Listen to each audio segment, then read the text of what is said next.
At Dodger Stadium in Los Angeles, California, the New York Mets play the Los Angeles Dodgers. New York Mets baseball on SNY is brought to you by Geico, the #1 insurer in the New York market. By Citi, proud partner of the New York Mets. By Cadillac, visit tristatecadillac.com for exceptional offers. By Memorial Sloan Kettering Cancer Center. And by Drake's Cakes, to remind you that Drake's Yankee Doodles are back. So listen to your craving and grab some today. Now the Mets have moved up the Pacific Coast from San Diego to Los Angeles. Not quite in Malibu, but we're close enough. Pretty close to the Hollywood Hills. We're in Chavez Ravine near the Walk of Stars as the Mets get set to play the Dodgers, and two of the best Cuban stars in the game will be going head-to-head. And a pleasant good evening, everybody, and welcome to Dodger Stadium. Gary Cohen, Ron Darling with you tonight as the Mets continue their road trip in Los Angeles after splitting 4 in San Diego. And as they come to L.A., they get a rematch of last year's National League Division Series. Mets winning 3 of 5 to advance to the National League Championship Series. Now, the Dodgers are kind of in the same boat that you guys were in 1989, where the opposition eliminated you last year. So how does that feel coming back the next season to play them again? Well, speaking one, it was an amazing series. But speaking for the team I played with, the issue for that team was that they were supposed to just skate through the Dodgers and did not, and the team just started to break up. The Keith Hernandezes, the Gary Carters started to leave. Now it's different for these Dodgers. These Dodgers have always tried to get through the Cardinals. It hasn't worked out. Finally, they meet this young Mets team, and the starters for the Mets were a little better. Now we're talking about a Dodger team with a big payroll, but they have Kershaw, but they lost their 19-game winner. So maybe they aren't as strong as they were last year. So I think this is going to be a hard-fought 4 games. So let's talk about this Dodger team. They've got 6 starting pitchers on the disabled list, but their starters have been okay, but the bullpen's been a huge concern. Well, I think, when you think of a ball club that has a high payroll,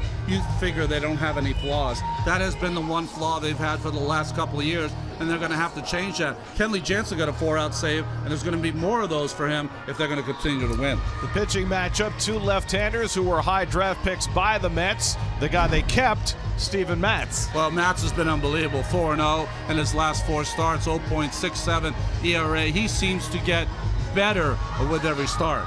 And the guy who got away, Scott Kazmir, who has resurrected his career. Well, congratulations to Scott. Won his 100th game in his last start with a newfound changeup.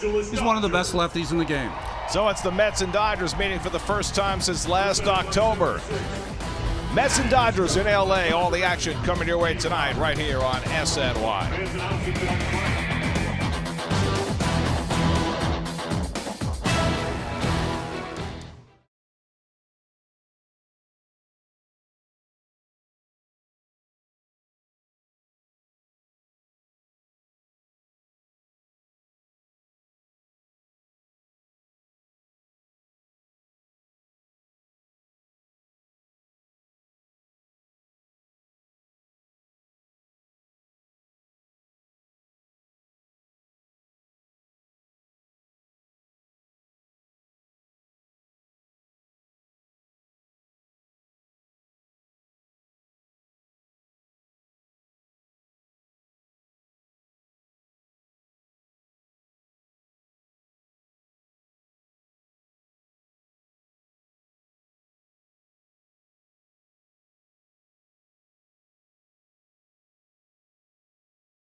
On SNY is brought to you by Bob's Discount Furniture. Shop in store or online at mybobs.com.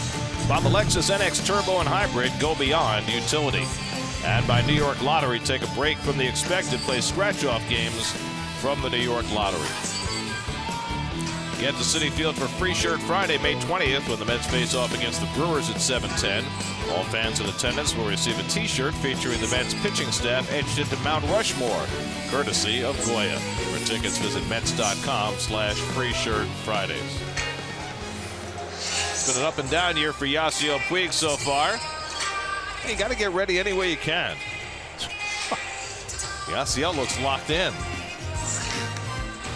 Mets and Dodgers at Dodger Stadium. First pitch is coming right up.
Up against the left-hander, brought to you by Geico. No Neil Walker, he's still banged up. No Michael Conforto against the lefty. Mets will face 3 lefties in this 4-game series. So Wilmer Flores in there at second. Juan Lagares gets the start in center field. David Wright back in the lineup as the Mets face their former first-round draft pick, Scott Kazmir. First-round pick in 2002, but you Met fans know about that. He had a real strong season last year. Despite a 7-11 record, his ERA was an outstanding 3.10. You want to annoy a Met fan, say 2 words. What? Victor Zambrano.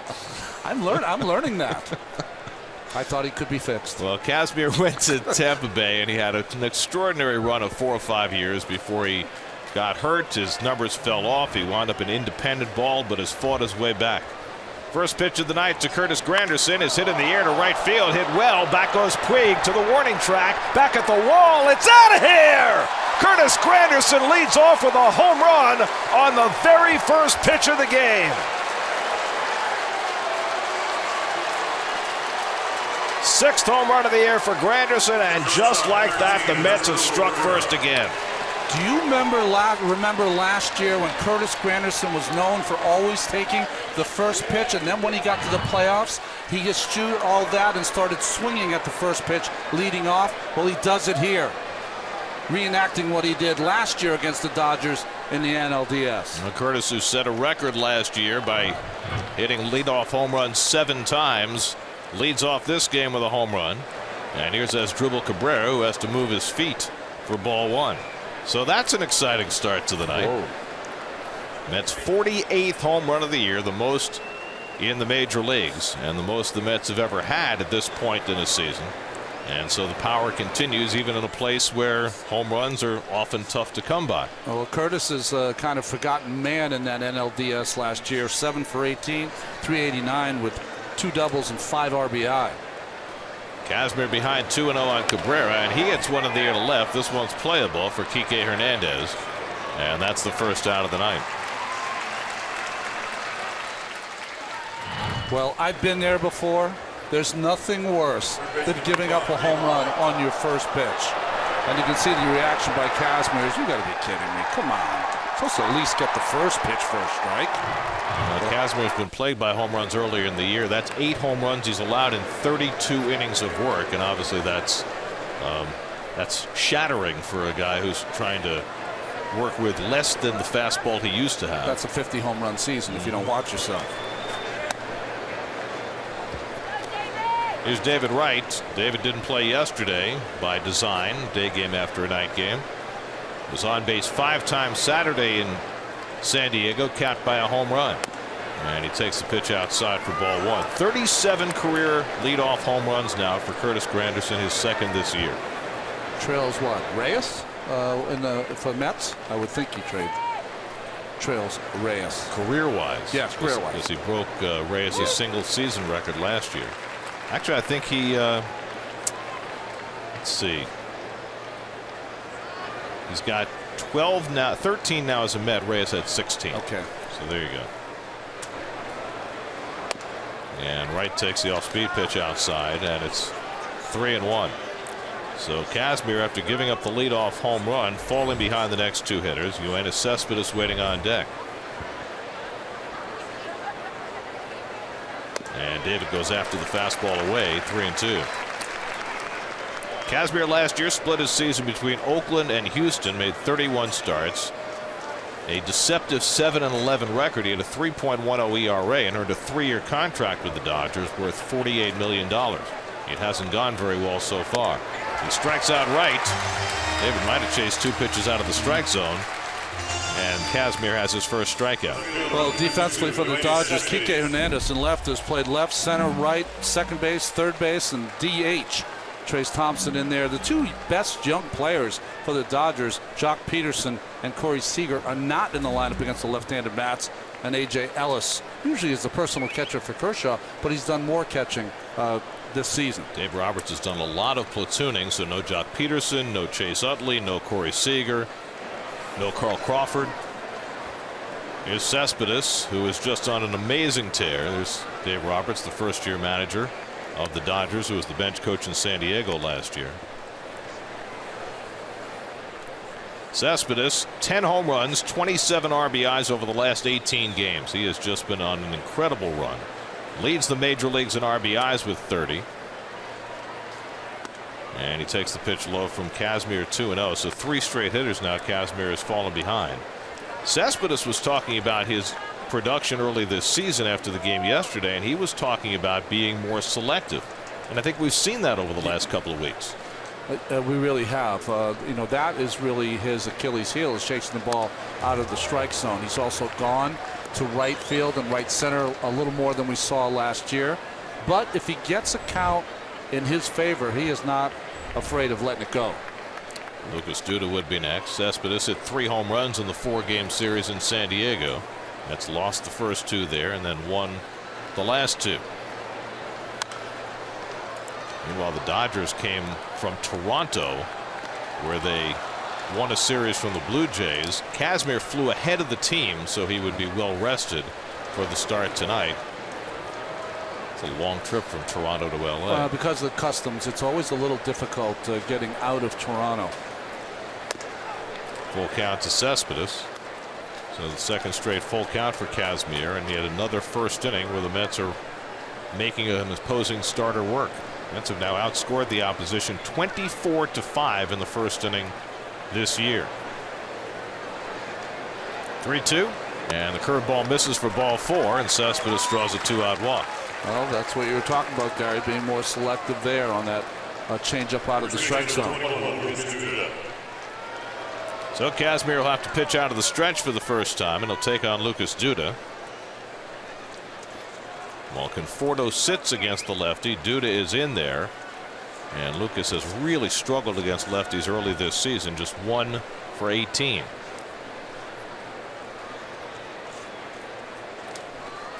Dodgers will put on the full shift against him. And Lucas takes low and away, and Kazmir struggling to locate his fastball early in this game. Well, he's a different pitcher now. You were talking about his days in Tampa Bay where he led the American League in strikeouts one year. First youngest left-hander since Frank Tanana did it with the Angels when he was only 23.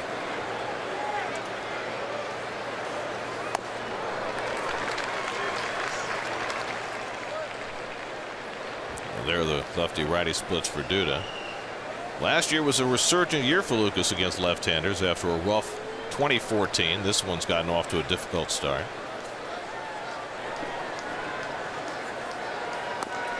Well, he's going to have to get better, Gary, because if he doesn't, he is not going to be in at first base against left-handers. Why? Because of what just happened from Kazmir. Good breaking ball there. Kazmir wanted no part of Cespedes. Why? Because Lucas is up next. If he starts hitting, that will change for Yuenis. First batter Kazmir's gotten ahead of, and he misses with a slider. 2-2. Juan Lagares would be next. We got to go back and look how many first innings the Mets have coaxed 20 or more pitches from the starting pitcher. Yeah, we really do. Because it seems like it happens virtually every day. And it's exactly the opposite of what you want to happen as a starting pitcher. You want that first inning to be, 12 or less. Cespedes at first and 2 out. 2-2 to Duda. And Lucas goes down swinging on the slider to end the inning. Couple of strikeouts for Kazmir, but Curtis Granderson gets the Mets off to a fast start. First pitch of the night leaves the yard. 6th of the year for Granderson, and he hands Steven Matz and the Mets a 1-0 lead.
Tonight we talked about all the platooning. Adrian Gonzalez, the only position player left-hand batter left in there against Steven Matz tonight. Whoa, well, this is some serious Land Rover stats. I don't even know what to say after seeing that. Ready to rove the entire land. 30 strikeouts, 14 of them have been called, and his average fastball just a tick under 94 miles an hour, which is outstanding for a left-handed pitcher. He has been amazing after a rough first start of the year where he got blitzed and knocked out in the second inning. He has just been fantastic. Kike Hernandez banks one off Matz. Right with a bare hand pickup. The throw, and he's safe. Oh, that's got to be challenged. He was out by a mile. Exactly. A really silly play by Kike Hernandez to dive into first, and he stayed on his feet. He might have beaten it out, but there's no way in the world that he was safe. No, you got to head set it. Nick Lentz, the 26-year-old umpire at first base, missed this one. Karam, right with the bare hand, and not even close. Not even close. I don't know how you missed that one. But what compels a player to leave his feet, slow himself down, and dive into the bag? This is what happens. Every player knows he slows down. Every player knows it's a bad play. But what happens, Gary, is that as you get closer and closer to the bag, you start to get nervous and like, maybe I can get a base hit if I slide. It just, somehow there's something in your brain that just triggers you to go into a slide, which slows you down, but not even close at first. Well, this should be overturned in short order, you would suspect. There's not a whole lot to parse here. You could just tell by the body language of Nick Lentz. It's like, first play of the game. I mean, it's a little more difficult, folks, to call at home, because when you call that play, you want to hear the ball hit the glove, you want to hear the foot hit the bag. So he didn't hear that, right, and his call should have been safe. But, you know, it happens. David Wright, this is the best, you know, what's that phrase that Gerard Dyson do? We do what we do. Well, David Wright does that better than anyone. Play under review brought to you by Mazda Driving Matters, and this will certainly be overturned, and it is. It goes to 1-5-3 putout. Ray Ramirez and Terry Collins, meanwhile, came out to make sure Steven Matz was okay after deflecting that ball.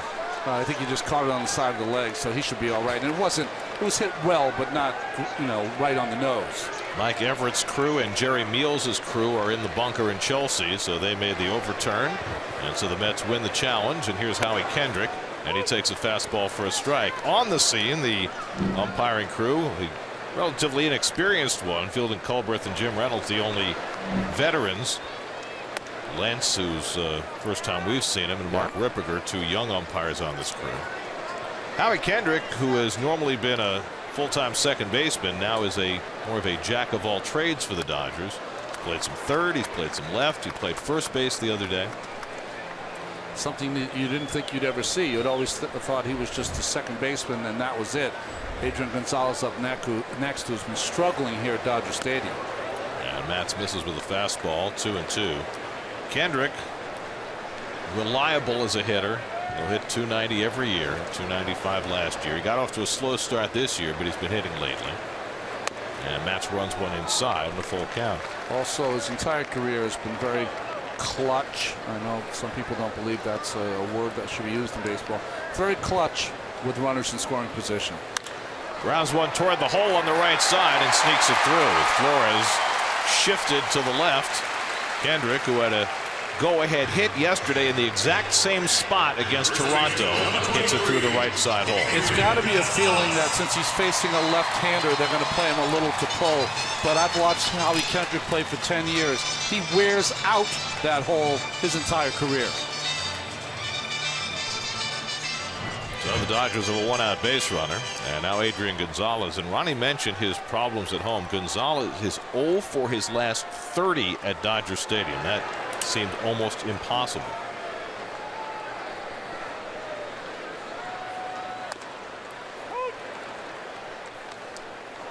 Gonzalez, a lifetime .290 hitter, 293 career home runs, 5-time All-Star. Just turned 34 years of age yesterday. Kendrick not a base stealer. And Gonzalez takes wide 1-1. Gonzalez is such an accomplished hitter that it's almost hard to believe that it took him a long time to figure it out. #1 pick by the Texas Rangers, right, Gary? Florida, actually. Sorry, Florida, yeah. and then, yeah. And then he went to Texas. There goes Kendrick. Swung and missed. Plawecki's one-hop throw is not in time, so Kendrick, not normally a base stealer, swipes one, his first of the year. Well, we have said this since day one. You know, the theme for a lot of these teams facing these talented young arms of the New York Mets is that they are going to do some stuff that is not ordinary for their team, and that is stealing bases. And they get one there on the Plawecki throw that one hops Cabrera. Only 6 steals all year for Kendrick last year. That's his first of the season. 1-2 coming, and Gonzalez rolls one to the right side. Flores takes his time and throws him out as Kendrick goes to third. Now there are 2 out. Well, there's different ways against the left-hander. You can wait for him to make his move. I think Kendrick right there just went on first move. So if Matz was throwing over, he would have been picked off. Since he wasn't, he was able to get a good jump. And Kendrick still has pretty good speed. He was, to me, the free agent that was out there the longest. That was really puzzling. Got a 2-year, $20 million renewal at the end of the day from the Dodgers. Here's Justin Turner, the former Met, off to a slower start this year. He had a tremendous season the last 2 seasons for the Dodgers. Just 1 homer, 6 RBIs for Justin as he takes low for ball 1. It's interesting to see a player's career, right? A utility man for the Mets, an occasional player if David Wright got hurt, and now cleanup hitter for the Dodgers. Well, Justin spent 4 years as a Met. In those 4 years, he hit .265 with 8 home runs. As a Dodger the last 3 years, .306 with 24 home runs. Just a different player. And the best player for them in the division series last year. He was fabulous. 10 for 19 in that series with 6 doubles, which tied a record. He bounces one for Cabrera. Nice easy hop. And that gets Matz through the opening inning with 3 ground balls. 1-0 Mets after 1.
We go to the second inning at Dodger Stadium, and back in the saddle after our Dodger road trip is Vin Scully, who is in the midst of his 67th and final season as the voice of the Dodgers.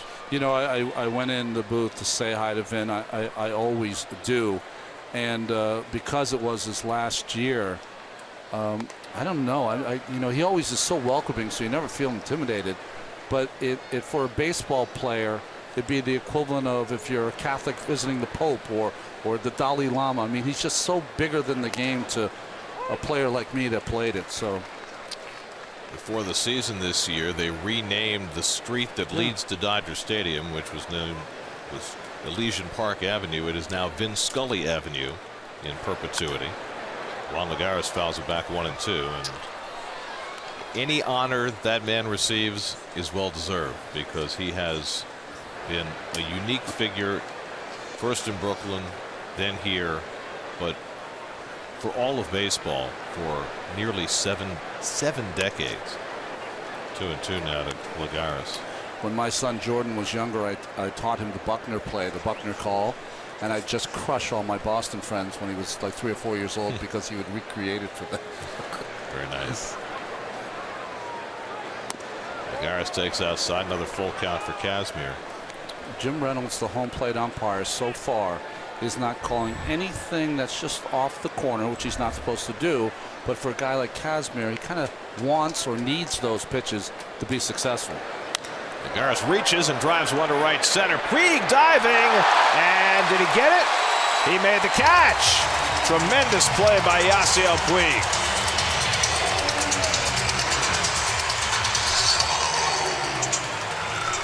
Wasn't sure whether he had trapped it. I don't think Lagares was sure either. He doesn't want to leave. Well, his offense has suffered, but his defensive play has not, as he makes like Swoboda out in right field for the Dodgers. Well, Puig has already made some eye-popping throws this year, and that time using that blue glove to make a terrific backhand catch. Now Wilmer Flores takes a strike.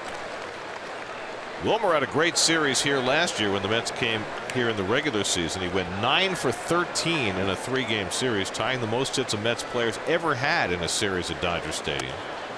Edgardo Alfonso also had a 9-hit series, but that was in 4 games, and Flores did it in 3. Wilmer hitting just .159 this season. Well, I probably put the hex on him, but you know, one of the things that you see that you think that Wilmer's starting to come out of it. He hasn't struck out in the last 21 at bats, so you know he's starting to see the ball a little better and put the ball in play. By the way, we asked about how often the Mets have driven a starter to 20 pitches in the first inning. Flores fouls it back, and of course our friend Bob Waterman at the Elias Sports Bureau was right on the case. 16 times in 31 games. 20 or more pitches for the opposing starter, so about half the time. That's amazing. Kevin Plawecki waits on deck, and Flores gets under one to center field. Trace Thompson waiting for it. 2 out.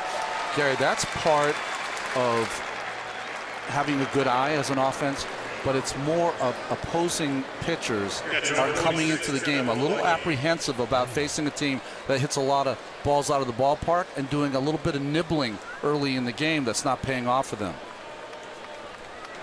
There's Plawecki, who had a very nice series in San Diego. Went 4 for 10. Played 3 of the 4 games. Word today on his friend Travis d'Arnaud that Travis went to New York, had an injection of platelet-rich plasma. They're going to sit him for another week, then try to throw again and see if that helps his shoulder respond. Plawecki drives one deep left field. Back goes Hernandez. It's out of here. Kevin Plawecki with his first home run of the season.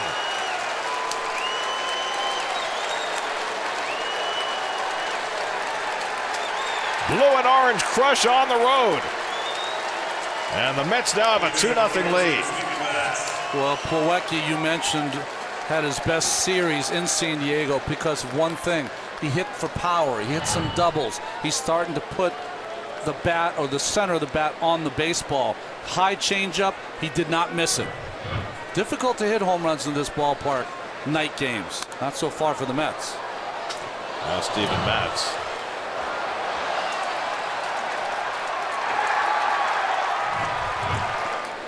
So Kazmir's gopher ball troubles continue.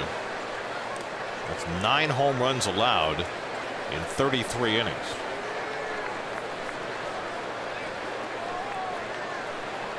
That's 1 for 8 this year. Steven made his second career start here in Los Angeles. After his wonderful first start against the Reds, he pitched a terrific game here, but that's when the lat muscles started to act up, and he sat down for 2 months.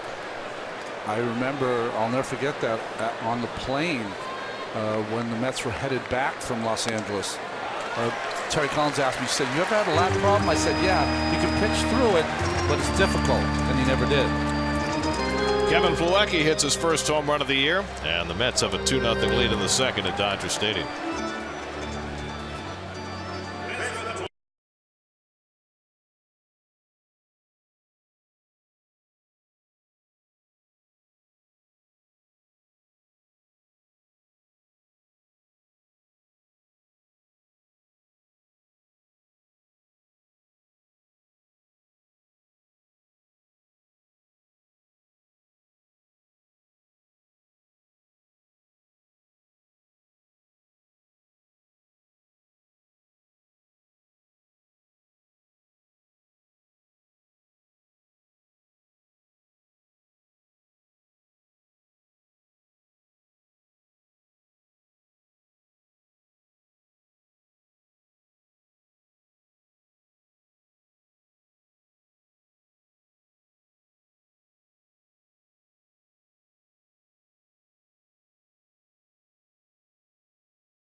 This was opening day this year at Dodger Stadium. Vin Scully being honored by a sellout crowd.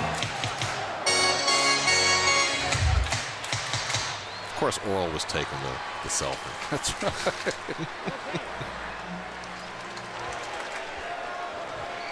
Pacific sunset. That's with a 2-0 lead as we go to the bottom of the second. Yasiel Puig leads off and takes a fastball wide from Matz. Puig got off to a fast start this year, but has struggled lately, hitting just .243 with 3 home runs. Good changeup by Matz, 1-1. Yasiel, the book on him is he's a free swinger. Anytime he's in a fastball count, that's all he's going to look for. You just counter with something off speed.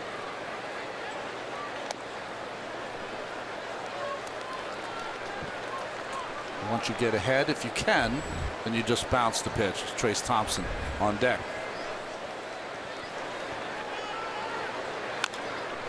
He tops one foul, 2-2.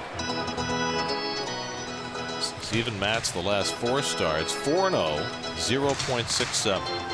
He's only allowed 2 runs in those 4 starts.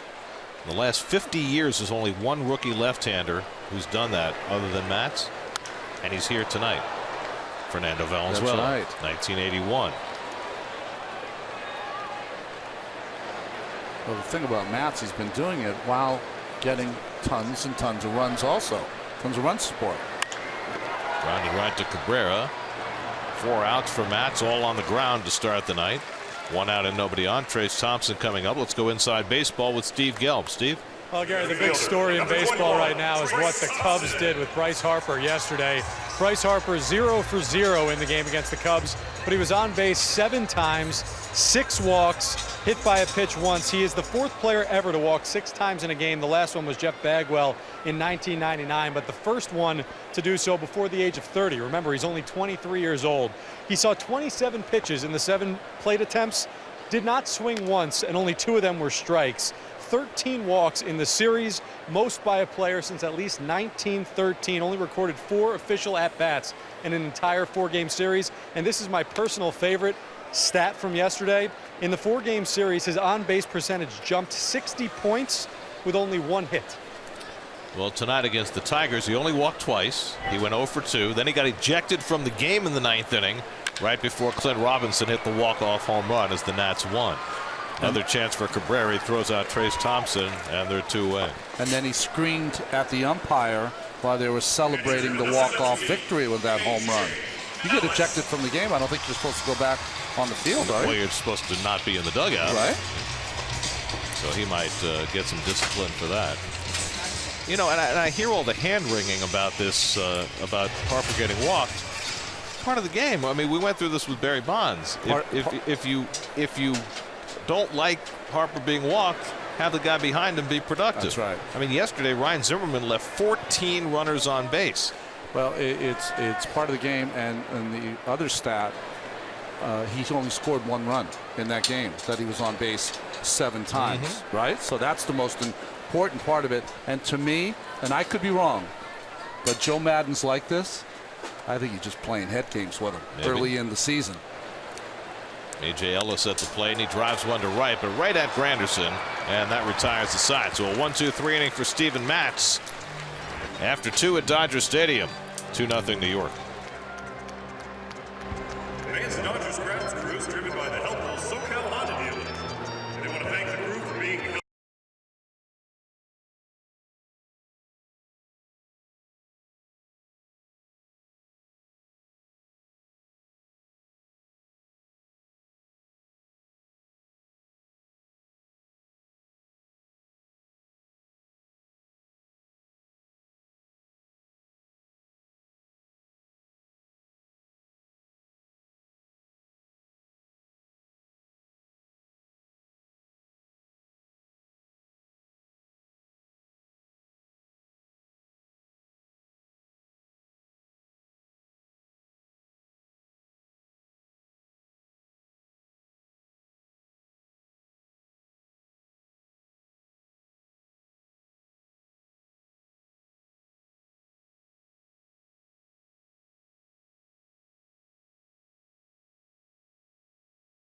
Lead off for New York. Curtis led off the game, and this is what he did on the first pitch.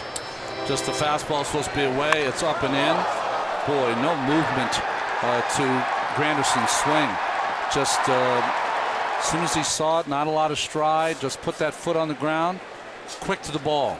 He's so strong, Curtis. He's such a wiry guy that you don't think he has that much power, but he does.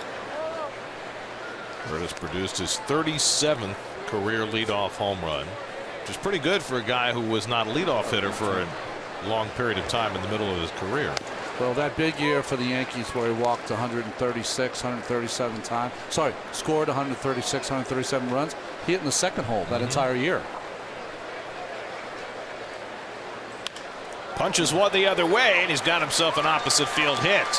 Granderson takes the turn. He's going to challenge Hernandez, who makes a good throw, and Granderson is out. So Curtis challenging Hernandez, who was up to the task. 1 out. Well, I know what the thought is in Granderson is that Kike Hernandez really is an infielder playing the outfield, but he is outstanding at all the positions he plays, and he makes a one-hop strike to easily get Curtis at second base. Maybe. Did he get tagged before his foot hit the base? That was pretty close.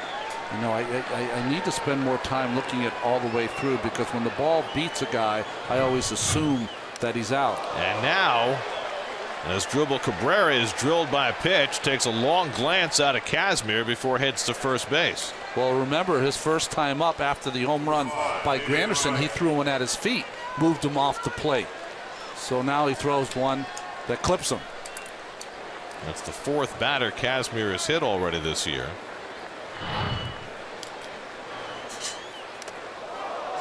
We were expecting if any middle infielder was going to get hit, it might be a guy wearing the Dodger uniform in this series. It's interesting. Cabrera had something to say to him as he turned around and ran to first base. Now, we don't know. It might be something. These guys have known each other maybe a long time, because it came with a smile. It's the fourth time Cabrera's been hit this year. Here's David Wright. David struck out his first time up. Kazmir's body language so far is just frustration and disappointment over the strike zone of Jim Reynolds.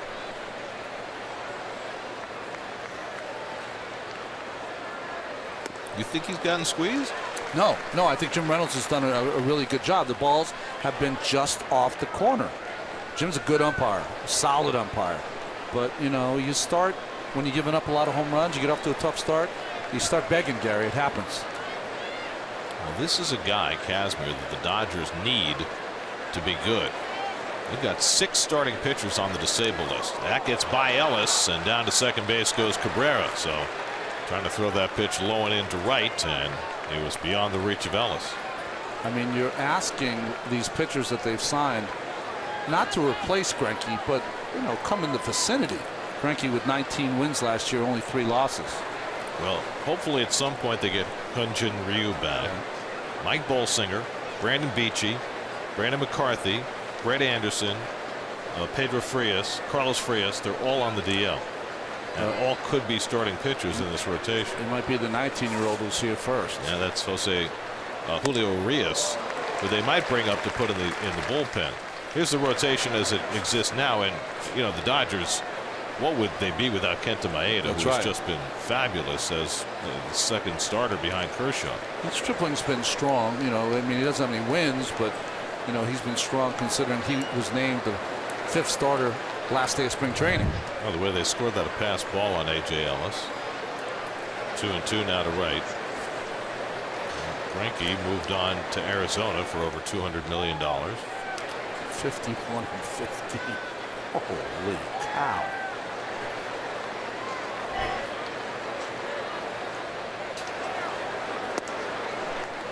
Breaking ball misses low 3-2. I guess even a $300 million payroll has its breaking point. Well, I think the Dodgers thought they were definitely in the running for Greinke, and you know Greinke's got a very mercurial kind of personality, and I think at one point he just wanted to try something different. It's hard though being the #1 guy when you can just kind of hide behind Mr. Kershaw. Presents a great shadow. Another full count for Kazmir, and he misses badly to right. And David draws his 23rd walk of the year. He's in the top 6 in the league in walks. Second one given up by Kazmir tonight. Get a recap of tonight's Mets-Dodgers opener with play-by-play breakdowns and all the post-game reaction on Mets blog, presented by Citi, featured on SNY.TV. So now Cespedes will come up with 2 men on. He drew a walk his first time up. Last time he was up, first pitch, changeup. You know, Cespedes, we tend to just think of him as just an amazingly talented, physically gifted player, but he's also an intelligent hitter. We'll see if he maybe sits on a first pitch changeup and if he gets it from Kazmir. Cabrera at second, right at first with 1 out. And Cespedes takes slow for ball 1.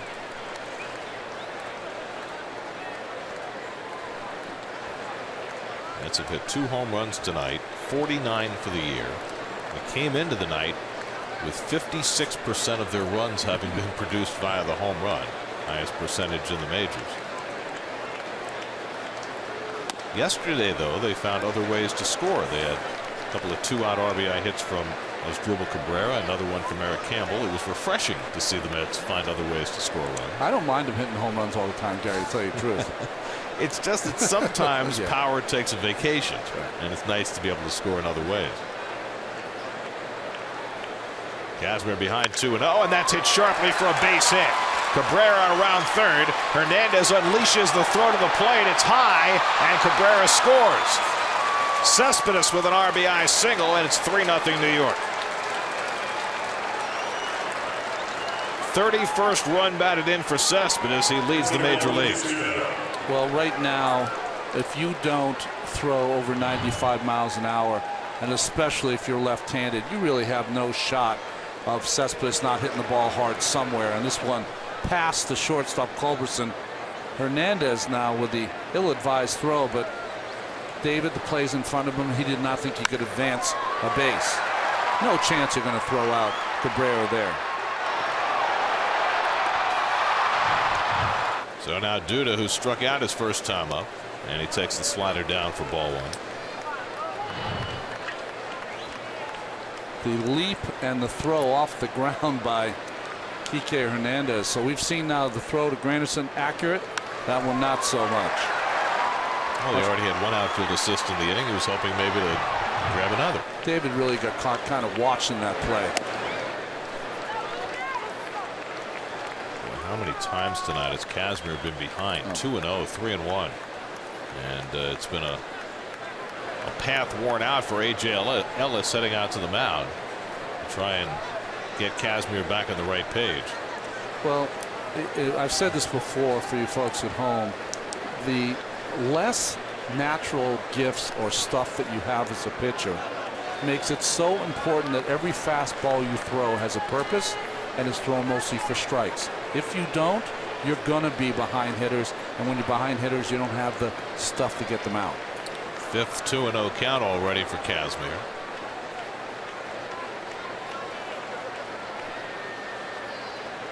And Duda takes a 2-0 curveball for a strike.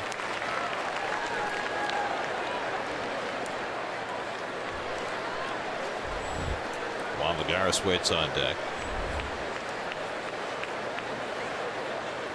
Rick Honeycutt, another holdover pitching coach with a new regime. It's been one of our themes for you and I up here. Well, Righetti, Balsley, Worthen, Honeycutt, all pitching coaches who have outlasted managers. Now Duda with a 3-1 advantage. And Lucas takes ball 4, and the bases are loaded. Second walk of the inning, 3rd of the night for Kazmir, and they're loaded up for Lagares. Our Verizon trivia question: 3 players have 20 or more home runs against the Mets as a Dodger. Who might they be? It's a Dodger. Rick Honeycutt on his way to the mound. Well, Rick Honeycutt, at the end of his career, I played with him in Oakland. Very similar to Scott Kazmir. Did not throw hard anymore, but if he threw a fastball, it was for a strike. But he was able to throw his slider on any count for a strike, and that made him a great setup man for Dennis Eckersley in the day. Kazmir in his last start picked up his 100th career win. He did it against the team for whom he had his greatest success in Tampa Bay, and tries to follow that up against the team that originally drafted him. So it's been old home week for Scott Kazmir. Well, things not going well tonight. He's already down 3-0, bases loaded, 1 out. Now Lagares, who had a line drive to right center, and Puig helped out Kazmir with a diving grab. And first pitch curveball to Lagares in for a strike.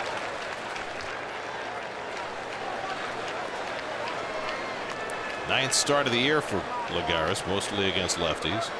His last start was Friday, went 0 for 3. Right at third, Cespedes at second, Duda at first with 1 out. And Lagares hits it in the air, not very deep in left center. Angling on the ball, Hernandez makes the catch. Throw back to second. Cespedes is called out. Cespedes went back in standing, and he got doubled off second base. Hernandez makes the running grab, and Cespedes declined to slide back to the bag. Well, bad play by Cespedes. The Mets are thinking of challenging the play, but challenge or not, it's a bad play by Cespedes. You have to slide to get back in there, and I think he was out. I think the call is correct on the field. So the double play ends the inning. Second assist of the inning for Kike Hernandez.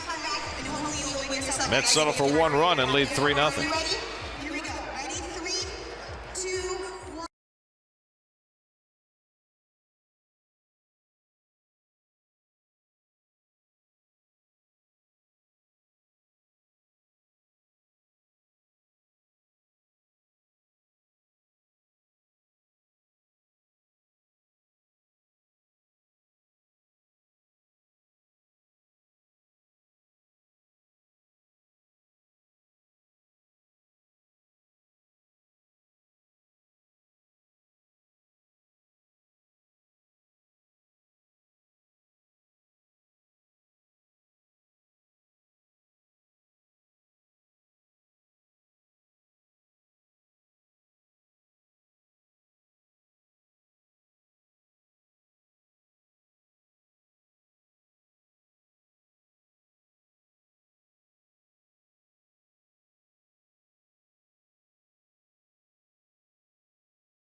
Home third inning, Charlie Culberson leads off against Steven Matz.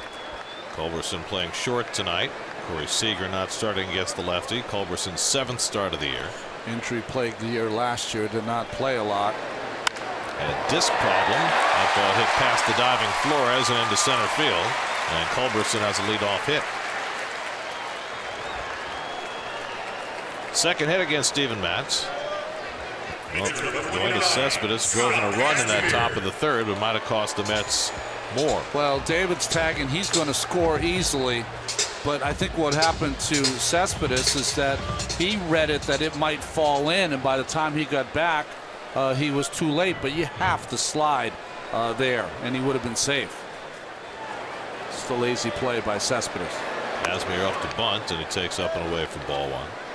A lot of times, and we saw it twice there, players occasionally start to become spectators when they're on those bases. What he has to be doing is getting back to second base, because if Hernandez decides to throw home, he could take an extra base. It's also not the first time we've seen Cespedes doubled up. Yeah. We saw it in the World Series last year. Okay, so his first read is, okay, where's this ball? Does it have a chance to drop? I don't know. Okay, it's going to be caught. Now slide. And you're easily safe. So we've seen already in the first 3 innings of this game a player who absolutely should not have slide, and a player who absolutely should have slid, not slide. Book-ended assists by Kike Hernandez in that inning. And it was Hernandez who slid when he should have not slid. So he's been everywhere. Casimir stabs at it and fouls it off 2-2. But they do keep Kike Hernandez's plus-minus today in this ballgame. This is Scott Casimir's first year playing in the National League. His entire career was in the American League before this. Tampa Bay, the Angels, Oakland, Houston. 3 for 34 in his career. 0 for 8 this season with 1 sacrifice. And he gets that bunt down in self-defense. And Wright makes the play. 5-4 on the sacrifice. So Casimir, in unconventional fashion, gets the bunt down. Well, sometimes you bunt the ball and sometimes the ball bunts you. And this is really trying to get out of the way, and somehow, some way, it stays fair.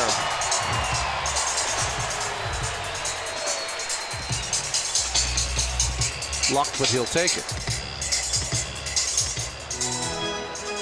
And now the centerpiece of this game tonight, Kike Hernandez. Hernandez led off the bottom of the first, banked one off the leg of Steven Matz. David Wright made a bare hand play through to first. Hernandez tried to dive into the bag, was first called safe, and then on review was called out.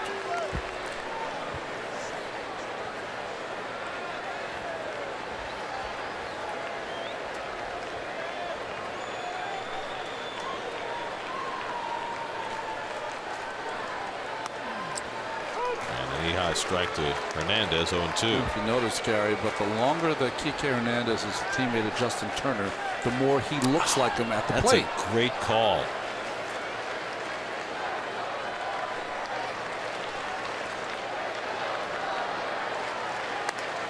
And a half swing, he went around, strike 3. First strikeout of the night for Matz. Well, Mets defense brought to you by Lexus. Lagares in the game. Conforto gets the night off against a left-hander. Right, Cabrera, Flores, and Duda. Walker again, after that, hitting his ball off his shin twice, gets another day off. And Kevin Plawecki with a home run already in this ball game. Terry Collins said Walker probably will sit tomorrow as well. There goes the runner stealing third, and no throw as Culberson got a huge jump. So stealing third with 2 out, it's fine as long as you make it, and Culberson did. Well, the Mets gave it to him, so why not take it? 0-1 to Kendrick, who had a base hit through the right side his first time. You know, it's just taking advantage of a young pitcher who's not paying attention to you at all. And you see the middle infielders for the Mets, not one of them moved. So they gave it to him, he took it. The best defense for Matz is to get the hitter. He's 0-2 on Kendrick.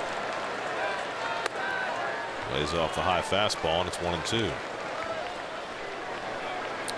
Flores a little bit further toward the hole this time, but still not in conventional second base position against Kendrick. After Kendrick hit one through the right side his first time.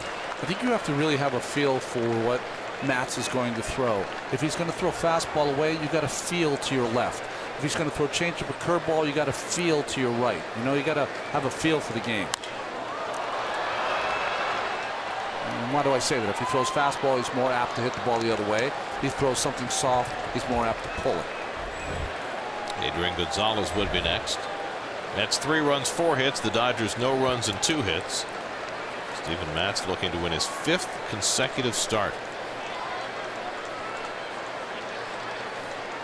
And Kendrick goes down on the changeup to end the inning. Back-to-back strikeouts for Matz, his first 2 of the night.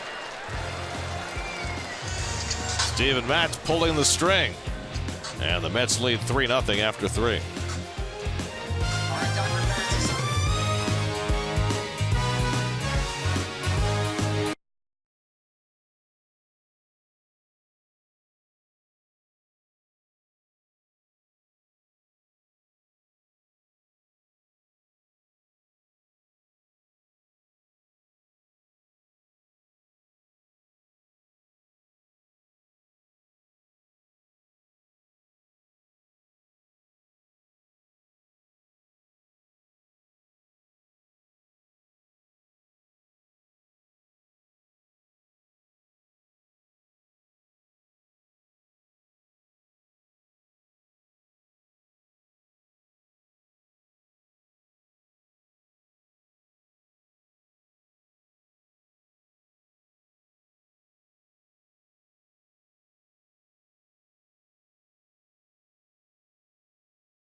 get fined too.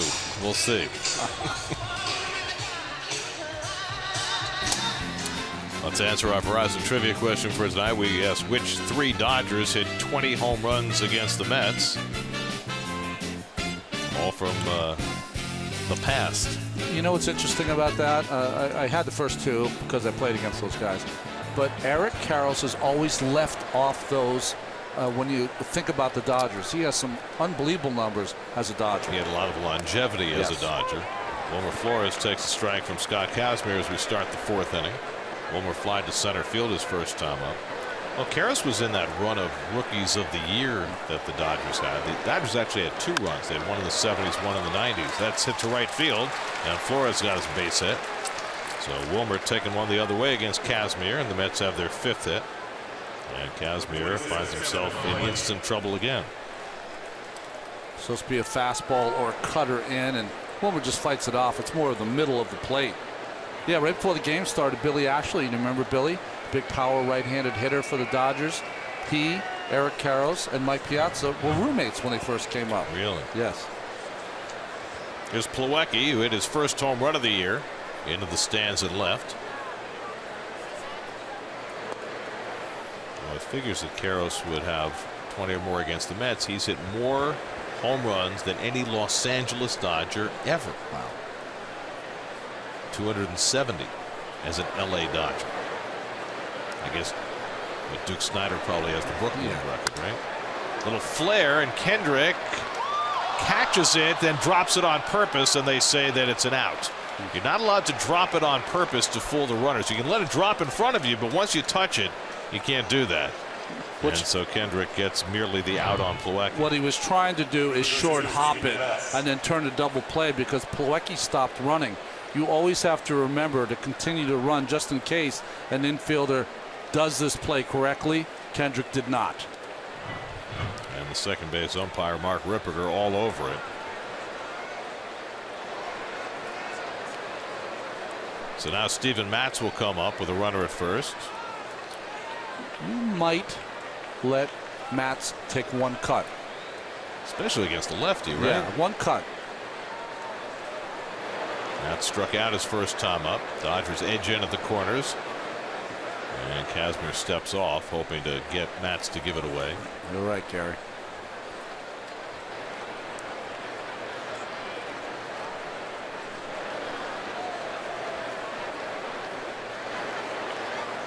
And he is set to swing and takes outside for ball 1. Well, I like Terry Collins' thinking. This kid can really hit. Now, I know the Mets pitchers have not hit yet. They will.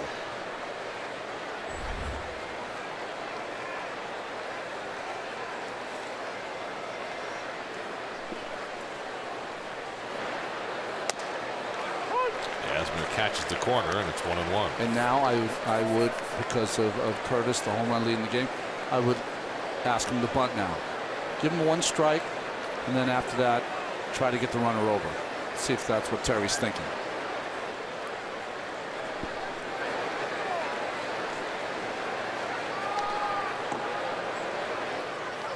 Again, that was just designed to see if Matz would tip his hand. He did not. He did not square around the bunt. Stevens 1 for 9 with 1 sacrifice so far this year.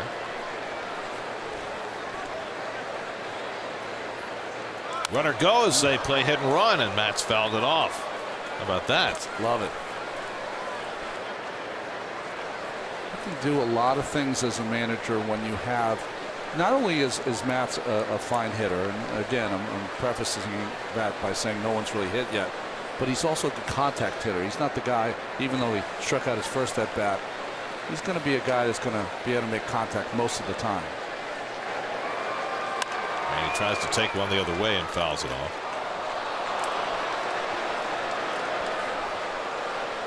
Well, he dreamed of being a first baseman in the big leagues, but had his plans short-circuited. The guy he's facing on the mound, Scott Kazmir, dreamed of being a center fielder in the big leagues. Puig's pretty shallow in right field. Matz has power to right center. Off speed, struck him out. Good changeup by Kazmir for his 4th strikeout.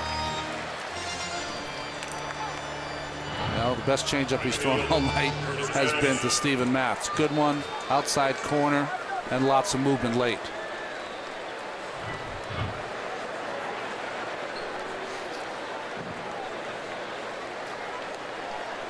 So 2 out. Flores still at first, and now Granderson, who delivered the keynote tonight with a home run on the very first pitch of the game. Then he singled to left his second time up, only to be thrown out trying to stretch.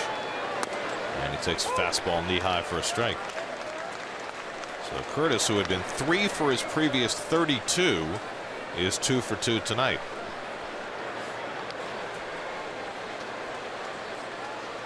There goes Flores. Granderson takes a strike, and the throw is too late, and Flores steals a base. Well, we talked about Kendrick stealing a base, not a guy who steals a lot, and Flores certainly in that category, and he got shaken up. Well, he got a real good jump off Kazmir, but the thing about Flores is when he slid head first, it's almost like his head hit the bag or his head hit the ground. Maybe the knee. Watch his head. See how it went down and just went right into the ground. The helmet came off at the same time. That might have hit him because he's rubbing like right between his eyes as it did. He got a cut. The bridge of his nose. It's only the second career stolen base for Wilmer Flores, and it was a painful one. And his former teammate Justin Turner seeing if he's all right.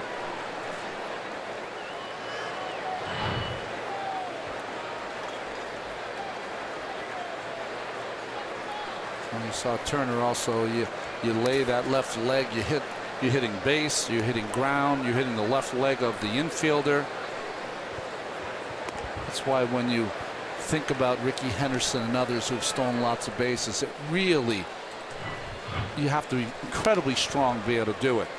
He's going to have to get a Band-Aid on that nose. Well, think about all the headfirst slides Jose Reyes made. There you go. Stealing bases for the Mets. Terry Collins is going to come out and join this conversation.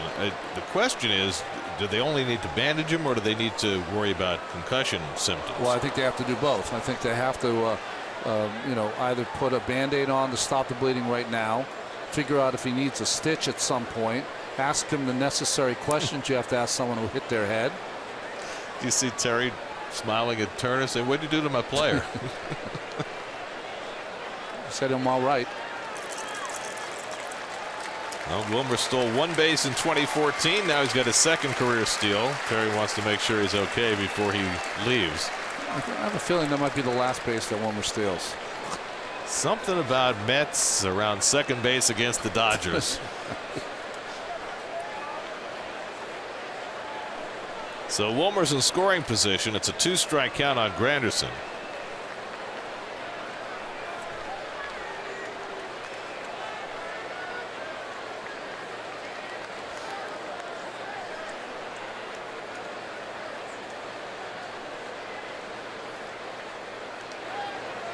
And Curtis lays off the slider, 1-2.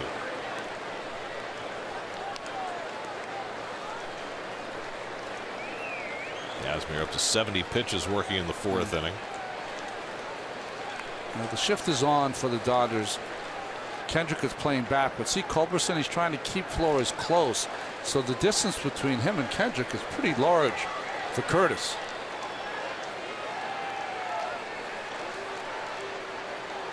One-two coming, and again he lays off the slider. 2-2. Curtis, with his 2 hits tonight, is now 5 for 13 with 2 home runs against Kazmir. So this is a lefty he's hit well.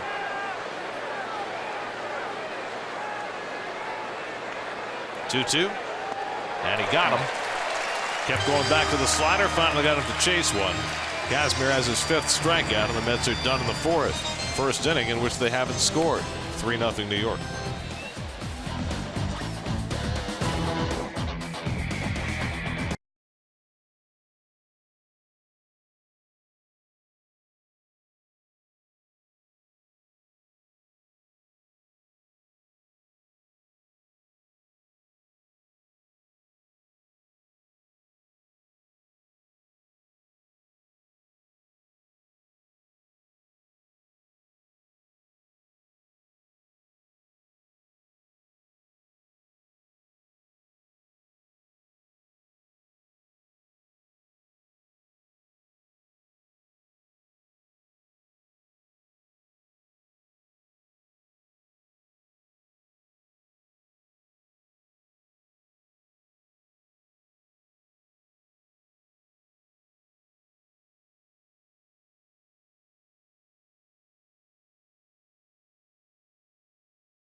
Home fourth inning, Adrian Gonzalez leads off against Steven Matz and takes a fastball for a strike.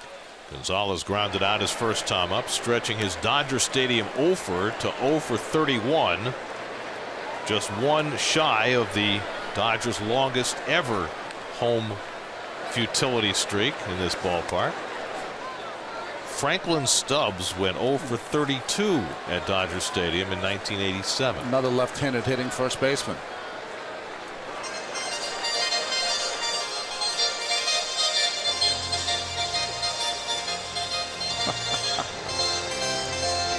Now is that planned right? Pitcher and catcher meet. They play the Odd Couple theme. Of course it is. That's good. Who's Felix and Oscar and Plawecki and Matz? I don't think the organist cares. Gonzalez shoots one foul and it's 1-2. My guess would be that Matz is a little more meticulous, and catchers will always seem to be Oscar. You know, kind of in the dirt most of the time. Got a lot more equipment to keep track of. 1-2 coming. And Gonzalez takes it high. Justin Turner on deck, then Yasiel Puig against Matz, who's now gone 16 2/3 consecutive scoreless innings. Tries the behind the back, can't get it, but Cabrera can. And throws out Gonzalez, one away. Let's check in with Steve Gelbs. His report tonight is brought to you by Baltimore. Steve? Well, Gary, this offseason, Bob Guerin left the Mets, went to become the bench coach of the Los Angeles Dodgers. And when that happened, the Mets didn't just have to replace their bench coach, but they also had to replace the guy on the staff that was going to work with the catchers. That was Bob Guerin's role last year.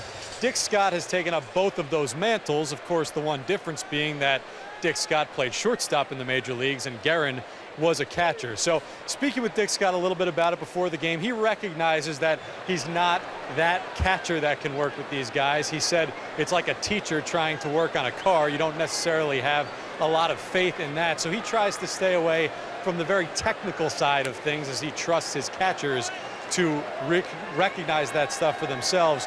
For his part, what he says he does, he makes sure that they stick with their pregame routine every day, and he can take a broader view of things. If, let's say, Plawecki isn't in a good position to block a baseball, he'll walk with Plawecki back to the video room, watch video with Plawecki, point out where he's setting up, and then Plawecki usually can technically figure out how to go back the other way. But it's definitely a little bit different than it was under Bob Guerin. So Dick is like a history teacher teaching chemistry. That's right. Just trying to stay a page ahead of the students in the textbook. Well, I've watched Dick Scott work with the catchers. What he'll do is that he has them work on framing on the inside, outside corners, and then he'll throw balls in the dirt for them to block. So he's, he just deals with really the meat and potatoes of what is going to happen over the course of a game.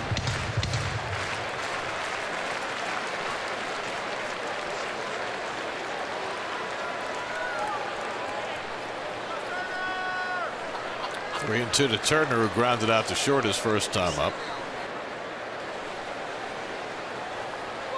And Matz throws the curveball, and Turner flies it out to right. Granderson coming on, but it lands a base hit. Turner's going to hold it first.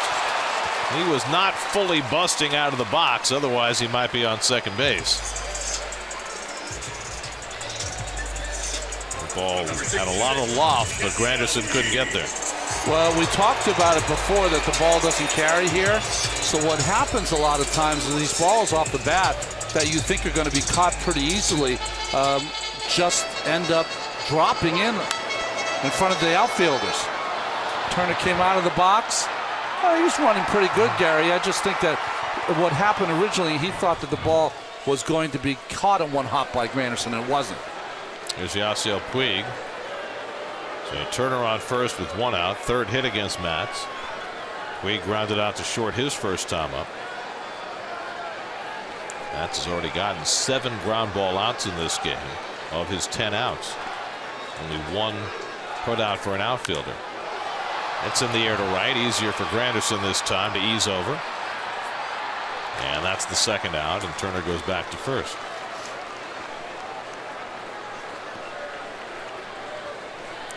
So two-way, and Trace Thompson's coming up. 21, Trace Thompson.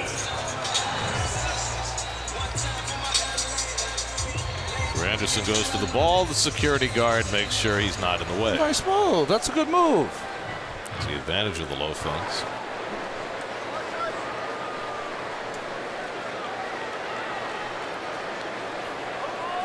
Turner at first and 2 out.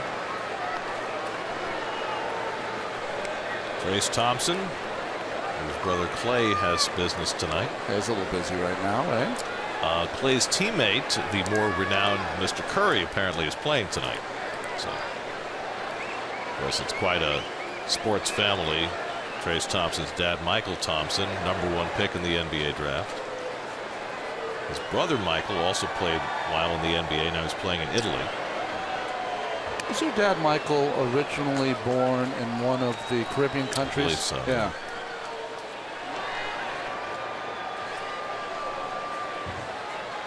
Well, while the rest of the family veered toward basketball, Trace became a baseball player. Grew up here in LA. Fly ball down the right field line, back toward the corner. Granderson, it's out of here. Trace Thompson goes the other way and dumps one over the low wall for a 2-run homer.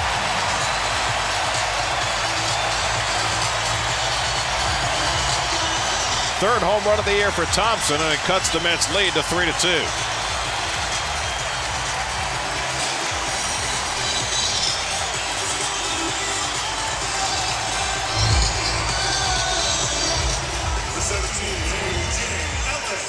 Well, fastball up. A nice job, as Keith will always say, of Thompson staying level, and that ball carried to right field. The ballpark in Los Angeles, the Angels, is like this ballpark. Maybe Fenway Park with that pesky pole. Hit .295 with 5 home runs in only 44 games for the White Sox last year. 1-1 to A.J. Ellis. So the Dodgers right back in it. Mets hit 2 home runs and got an RBI hit from Cespedes to grab a 3-0 lead. That's only the second home run Mats has allowed this season. Up the middle and a base hit for Ellis. So the third hit of the inning. And now the Dodgers have the tying run aboard.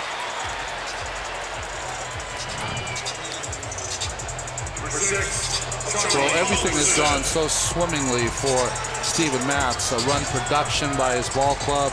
His pitching has been outstanding.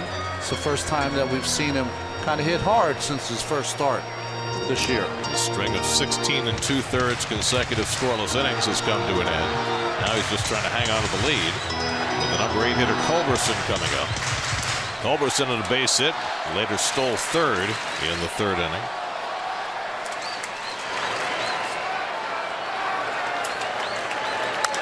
He breaks his bat off the glove of Matz. Flores with the play. Wide throw. It gets by Duda. Ellis goes to 3rd. And the Dodgers have runners on the corners.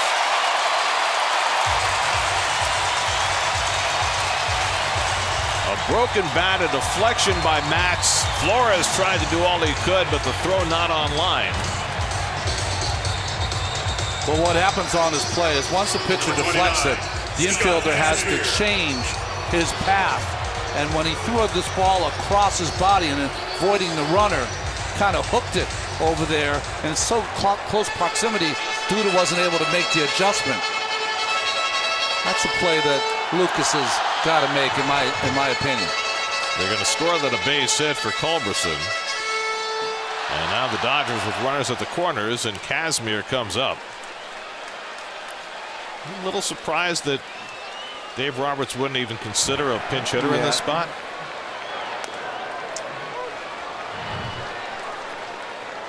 Yeah, this throw is not a great throw, but it's a good enough throw that you got to be able to handle that.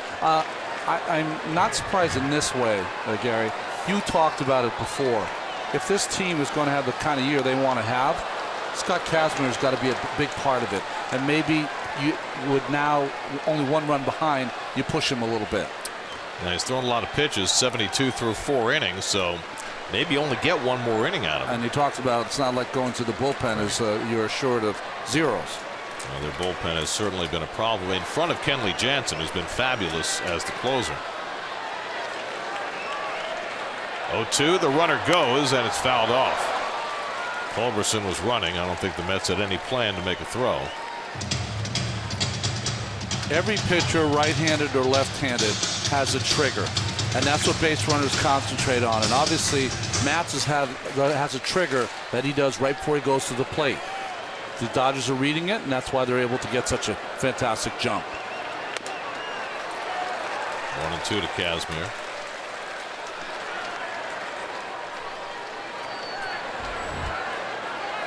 Kike Hernandez would be next.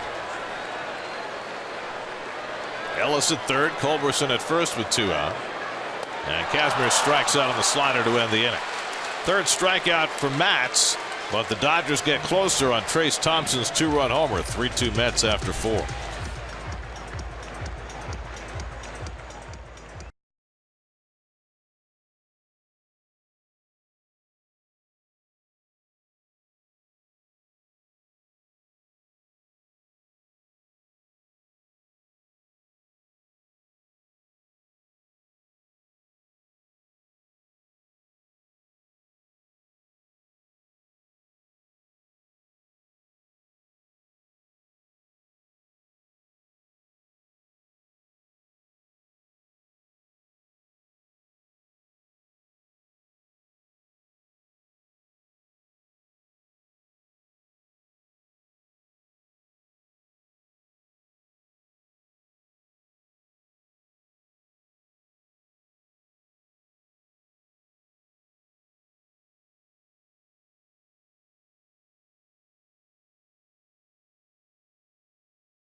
Well, Gary and Howie are back, and they're looking for new challengers. Think you can beat them at Mets Trivia? Audition for the next Beat the Booth from home. For details on how to online video audition for Beat the Booth, check out SNY.TV today. I saw Howie in the food room. He's already working, Gary, and he's very confident. Well, he better carry us, because I'm not confident at all. Dodger Dog. Here's your City probables for the remainder of the series. Jacob deGrom against the lefty Alex Wood tomorrow. Noah Syndergaard against Kenta Maeda Wednesday. And Bartolo Colon makes his return to the plate on Thursday night against Clayton Kershaw. Now, if he takes Kershaw deep, then what happens? I'm leaving the booth. Co-player of the week, Bartolo Colon. Yep. Along with former Mets target Ben Zobrist, who had himself a fine week for the Cubs. So Bryce Harper doesn't get anything for getting walked a million times? No, doesn't get player of the week? Not this time. Maybe next week. He's going to have to answer to a few choice comments he had at the end of the game today. He made a comment after the game to reporters about the comments that he made to the umpire. He said, "I'll pay the fine. Maybe he'll get fined too." That's a clown question, bro. He's a little petulant, but he can play, bro. Here's Asdrubal Cabrera leading off the fifth inning. Mets now with a 1-run lead, and Kazmir gets the curveball over for a strike. Cabrera was hit by a pitch and then had some words to say to Kazmir as he headed down to first base. Eventually scored a run in the third inning. And he yanks that one to the ground to short, and Culberson makes the play, 1 out.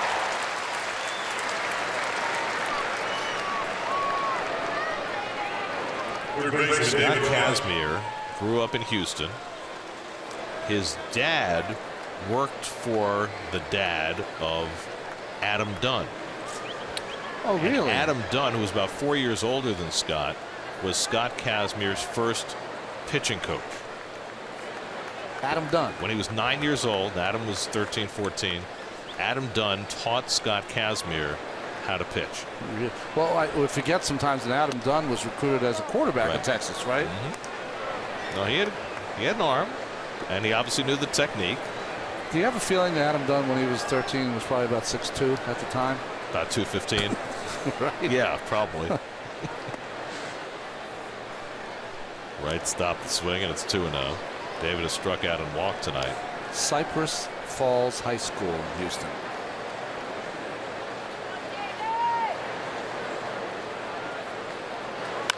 That's hit in the air to center field.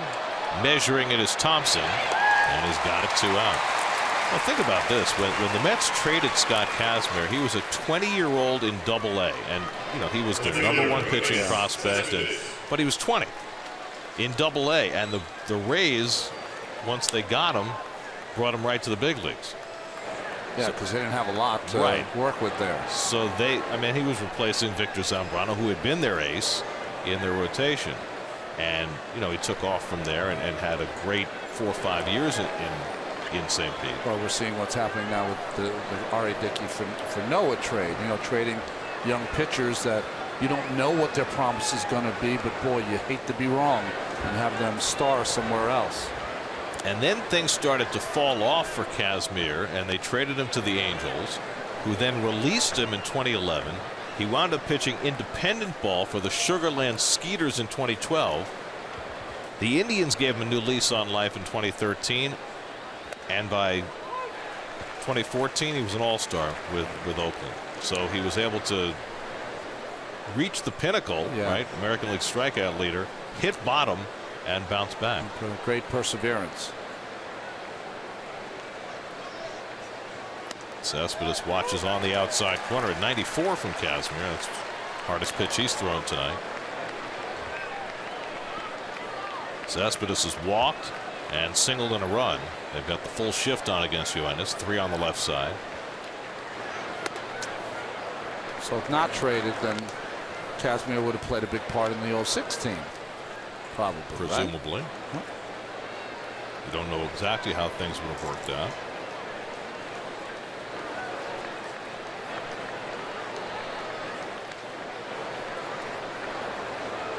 Off-speed pitch, and he strikes out Cespedes. Now Kazmir, after getting a new lease on life in this game with Thompson's home run, has his first 1-2-3 inning. 3-2 Mets.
Steven Matz starts his third time through the Dodger batting order. Kike Hernandez leads off in the home 5th inning. And takes the backdoor slider for a strike. Hernandez 0 for 2, grounded out and struck out.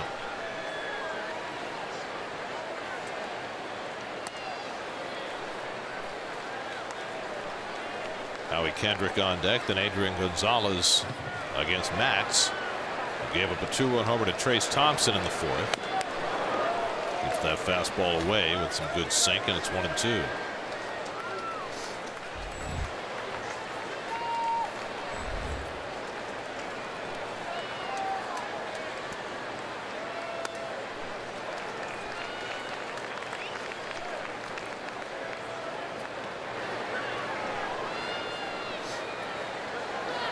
Two coming to Hernandez, and he fouls it off.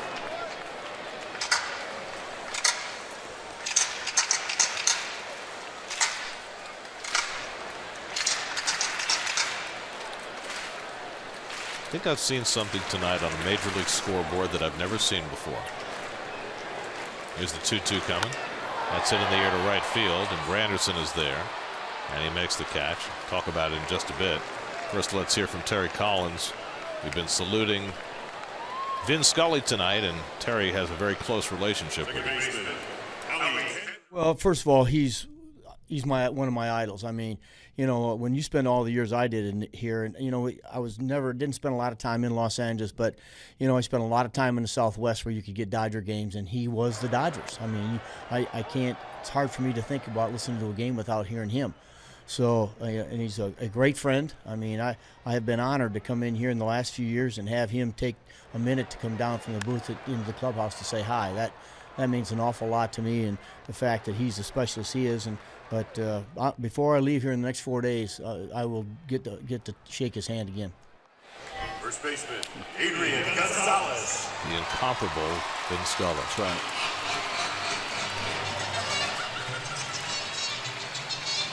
You know, you come to Dodger Stadium with the Mets when Terry Collins is manager, and you realize he knows everybody in the Dodger organization. That's right. Well, that's Vinny when he was first starting out. He was 22 years old when he did his first Dodger games in 1950. Working with Red Barber. Mm-hmm. And Connie Desmond. Gonzalez 0 for 2. He's grounded out twice. So, on the scoreboard here at Dodger Stadium, I've never seen this before in a major league ballpark. Right at the top of the scoreboard, they've got the date. Wow. And I wonder what that's for. Is that for posterity? I've never seen that on a big league scoreboard before. Next to the time and the temperature, they have the date. You know, I think back to Vin Scully calling the Koufax perfect game. 9:07 in the City of Angels, et cetera, et cetera. And I've never seen that. Very interesting. Wow. Gonzalez lofts one foul, and it's 3-2. Well, unless he avoids making it out, Adrian Gonzalez is going to set a dubious Dodger Stadium record. He's tied with Franklin Stubbs right now, 0 for his last 32 at home. And that's outside, and it remains tied for the moment. First walk of the night given up by Matz. Just his 8th walk against 33 strikeouts this year, and before he faces Justin Turner, he'll get a visit from Dan Warthen. You said that Franklin Stubbs holds that record. After Steve Garvey left, they had 2 first basemen, really 3, who were supposed to take the place. Greg Brock was first. And Mike Marshall. Mike Marshall, although he was a right fielder, he did play some first base when Brock didn't work out, and then Franklin Stubbs. And they finally went out and got Pedro Guerrero, who played a lot of first base. Here's Turner, who blooped a single along the right field line and scored in front of Thompson's home run in the 4th. Turner's 1 for 2 tonight. Tying run at first with 2 out, and Matz misses away for ball 1. Due to holding against Gonzalez at first base. Gonzalez, one of the slowest runners in the league.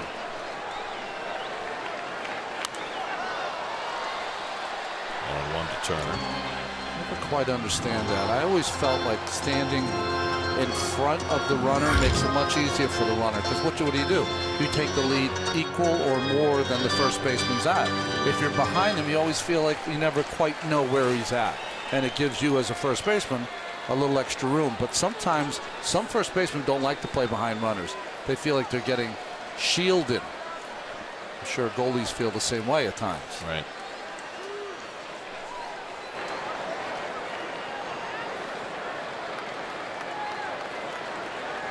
Turner looks like he might have got something in his eye.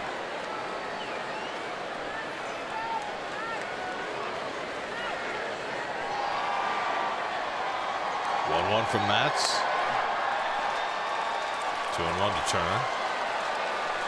Matz, when he struggles with his control, you'll see a lot of balls outside to the right-handed hitters. He's just, it's a front shoulder, his right shoulder not closing long enough.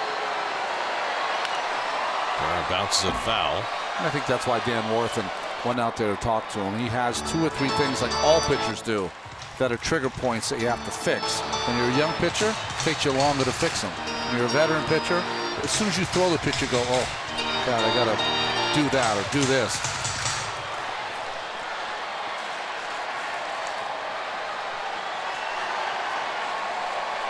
Gonzalez at first and 2 out. 2-2 to Turner. And he fouls it away.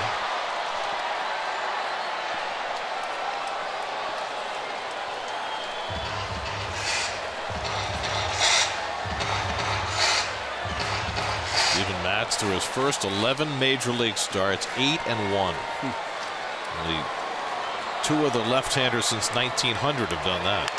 That's grounded down to third. David Wright makes the play and throws out Turner to end the inning. The incomparable Vin Scully in his 67th and final season behind the mic for the Dodgers.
By Chevy, Tucker Barnhart homer to the bottom of the 7th, and the Reds hold on to beat the Pirates 3-2. Jose Fernandez, dominating performance, 7 innings, 11 strikeouts, didn't allow a run. Miami beat Milwaukee 4-1, and Jackie Bradley drove in 6 as the Red Sox beat the A's 14-7. Lucas Duda leads off the 6th inning and takes a strike from Scott Kazmir. Kazmir's retired 6 in a row after some early bobbles. The way things started for Kazmir tonight, wasn't certain he'd make it to the 6th inning. And he fires a fastball high to Duda, 1-1. Lucas has struck out and walked tonight. Juan Lagares on deck, and then Wilmer Flores in the 6th. Mets 3 runs, 5 hits. Dodgers 2 runs, 6 hits. And Duda fouls it off, 1-2. Lucas just gets a steady diet of breaking pitches. It doesn't matter if it's a right-handed or a left-handed pitcher.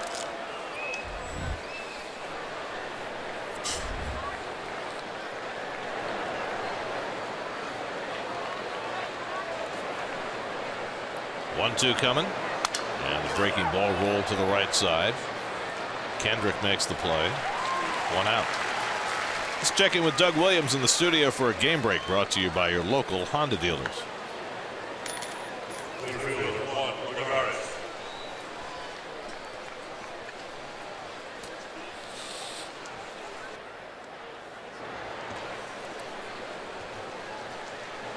How about Strasburg? 7 years, $175 million. Who says Scott Boras always takes his clients to free agency? How old is Steven? 26? 27. 27. 30.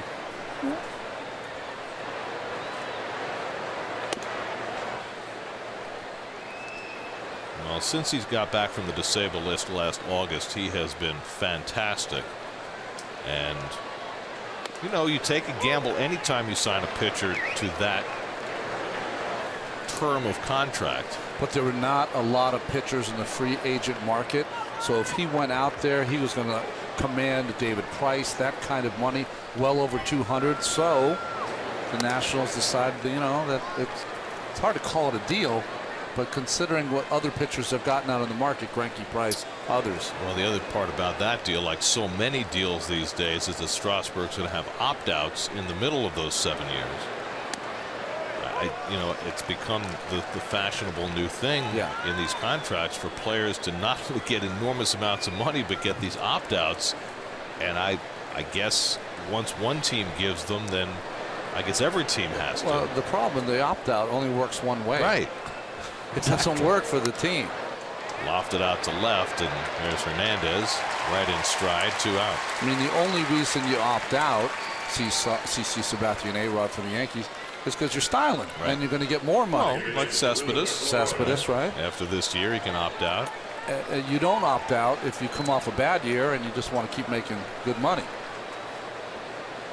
Right. If you flop, the team's still on the hook, and you just don't opt out. Flores is 1 for 2, and he takes a strike.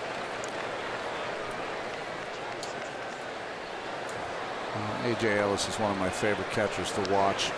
How he goes about his craft. He's defense first, offense second, and you know, we know him because he's the personal catcher of Clayton Kershaw. So he's catching some fantastic games, but it doesn't matter who he catches. Great framer, soft hands. You know, it's almost like the reason you love guys like A.J. Ellis, if you don't have your good stuff, he can sometimes get you through 18, 21 outs. And Kazmir has not had his best stuff tonight. He's found his changeup, though, the last couple of innings, and that has certainly pointed him in the right direction. Retired 8 in a row, facing Flores with 2 out and nobody on. Until the 5th inning, the Mets had had runners on base in 22 of their prior 23 innings before Kazmir retired the side in order in the 5th, and now trying to do it for the 2nd straight inning. Misses inside to Flores, and Wilmer's worked the count full. Well, 3-2. You would think you'd get a fastball here. Plawecki's already taken him deep, so you would think that Kazmir would try to throw a fastball away and challenge him. Let's see what Ellis calls. No, they go with the change. And Flores lays off, stopped it in time, ball 4. 4th walk given up by Kazmir after he retired 8 in a row. Follow Mets baseball live with the MLB.com at Bat app. Stay up to the moment at any moment with game day, live game video highlights, StatCast, news, and more.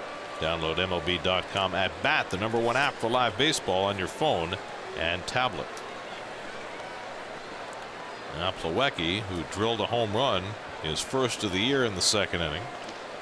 Hit a soft liner to the second baseman his last time up.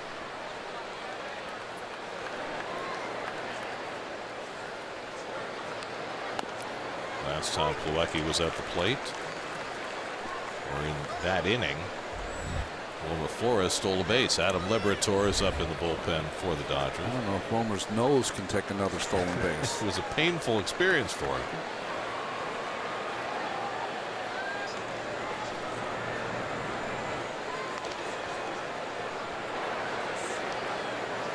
Gotta love the ad in that Dodger bullpen. Right? Hope is on the way. Yeah, but I don't know if it really has been on the way this year for the Dodgers. Something's been on the way. Yeah. helpful or not.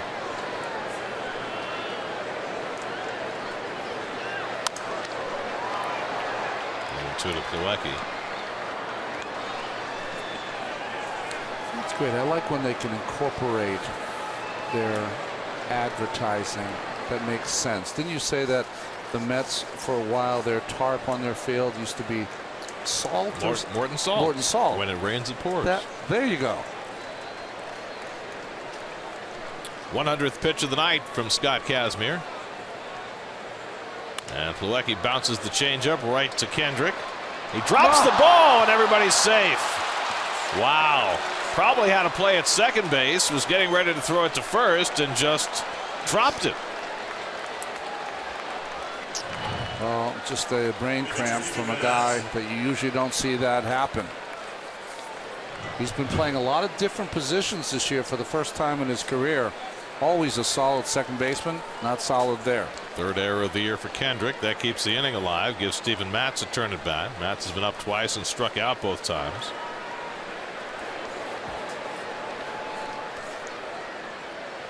And he pulls one over the bag, fair down the line.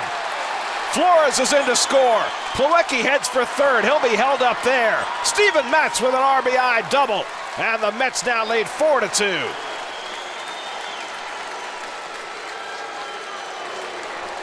So the error by Kendrick proves costly. Matz with his first run batted into the season, the 6th of his career. It's amazing. The most simplest of mistakes can cost your ball club. High changeup that Matz gets on top of. Remember, Matz struck out first 2 times up on changeups down. This one up in the strike zone, and he keeps it fair. And with the left-hand hitter coming up, that's going to be all for Kazmir. They'll bring Liberatore into the game.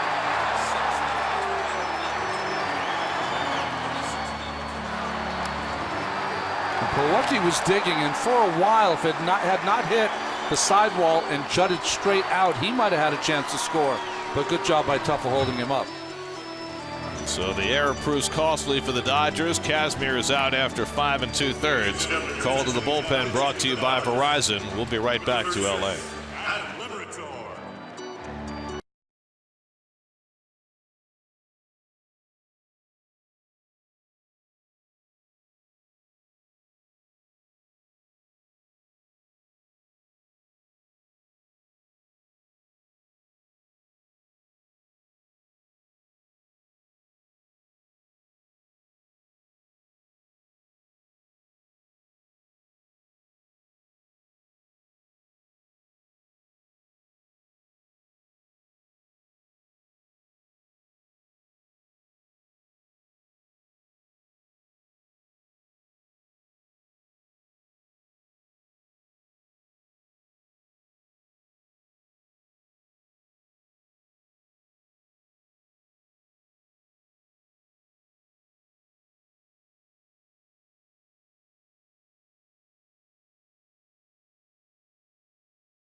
Freeways everywhere. Wow. That's a great shot, isn't it? Who was there, Robert Moses? Adam Liberatore comes out of the Dodger bullpen. Well, he was recalled in the middle of April. He appeared in 39 games for the Dodgers last season. Curtis Granderson already 2 for 3, 2 in scoring position with 2 out. And Curtis takes a fastball low for ball one. Curtis hit a home run on the first pitch of the game from Scott Kazmir. Single to left in the third, was thrown out trying to stretch it into a double. Then he struck out in the fourth. Pilecki at third, Matz at second with 2 down. Hit in this spot for Curtis would be enormous.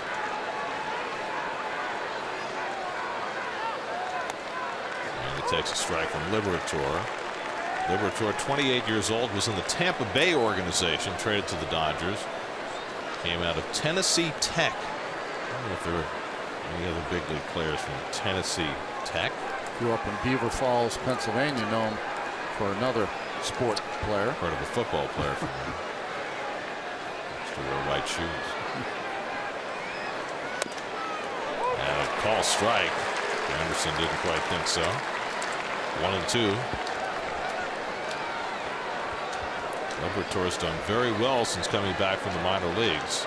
Has not allowed a run over 6 2/3 innings. Mets have an unearned run home here in the 6th to stretch their lead back to 2 runs. And Granderson fouls off the slider. That was a hanger there. Good swing by Curtis. Lewis Coleman, former Kansas City Royal, up in the bullpen for the Dodgers.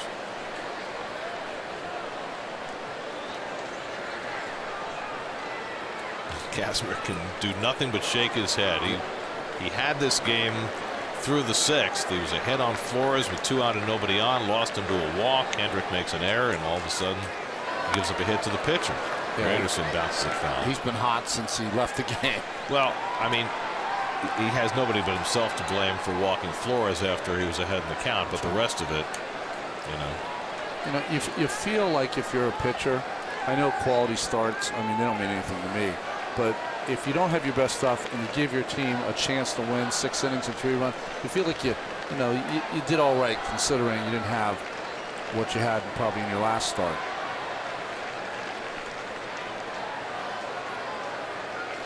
Granderson grinding out an at bat against Liberatore.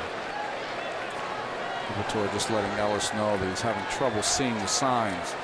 That's not good.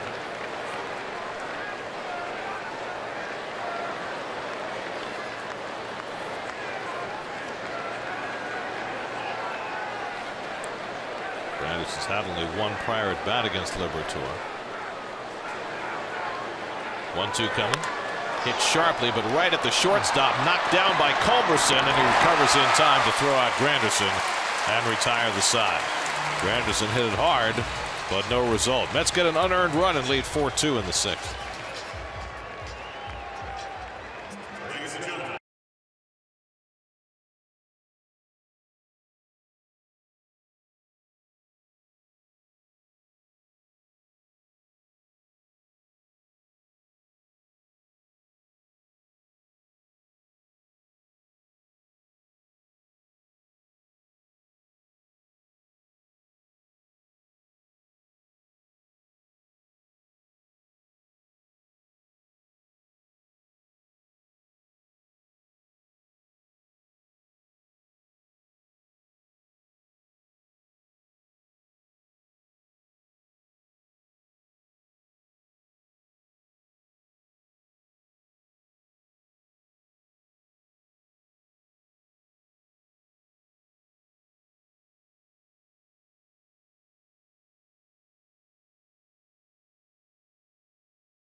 Matz had not allowed a run in his prior 2 starts against the Giants and the Braves.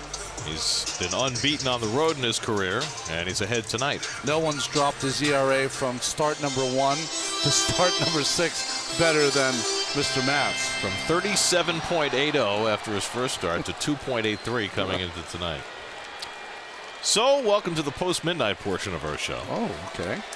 Yasiel Puig leads off in the home 6th inning. That's at 85 pitches. And Puig takes a knee-high strike. Puig is grounded out and flied out 0 for 2. Trace Thompson, who homered his last time up, is on deck. And then A.J. Ellis against Matz.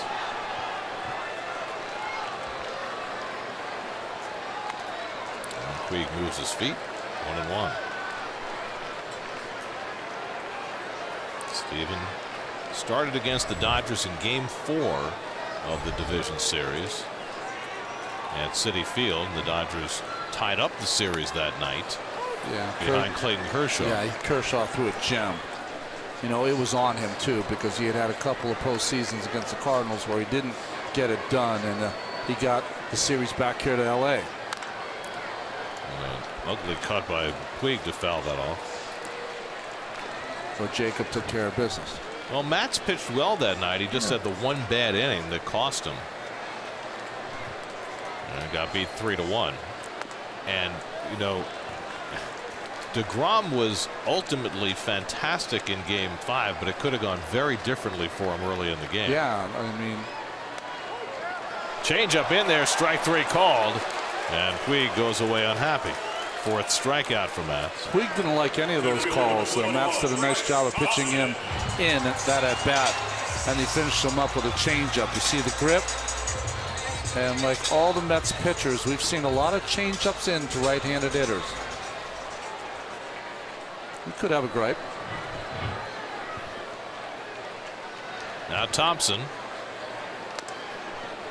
who hit his 3rd home run of the year, the other way over the low fence in right field.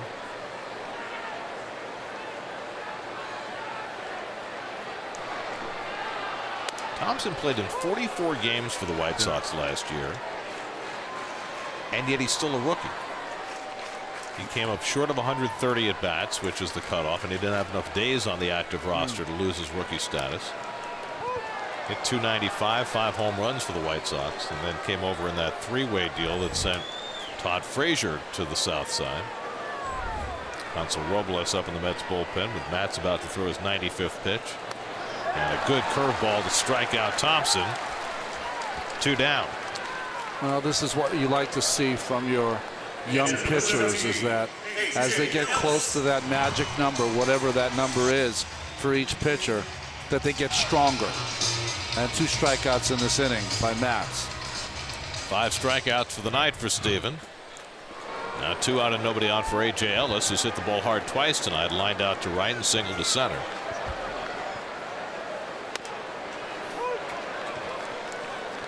Ellis the backup these days to Yasmani Grandal, who sits tonight.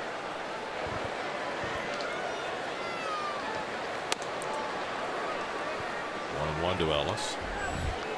And that's why they're on the East Coast. Face very little left-handed pitching. They get on the West Coast and almost every day.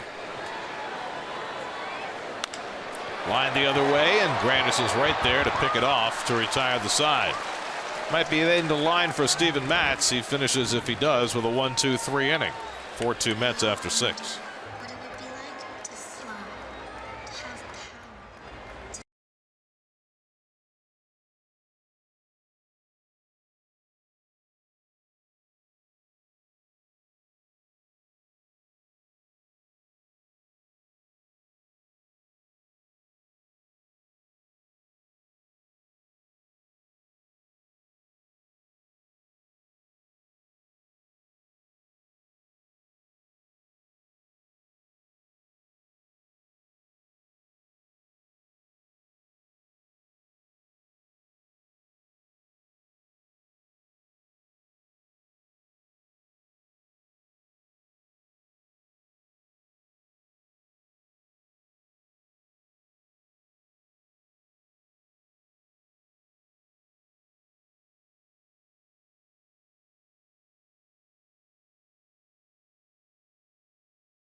Dodger Stadium, nestled in Chavez Ravine, an old goat pasture. That's right.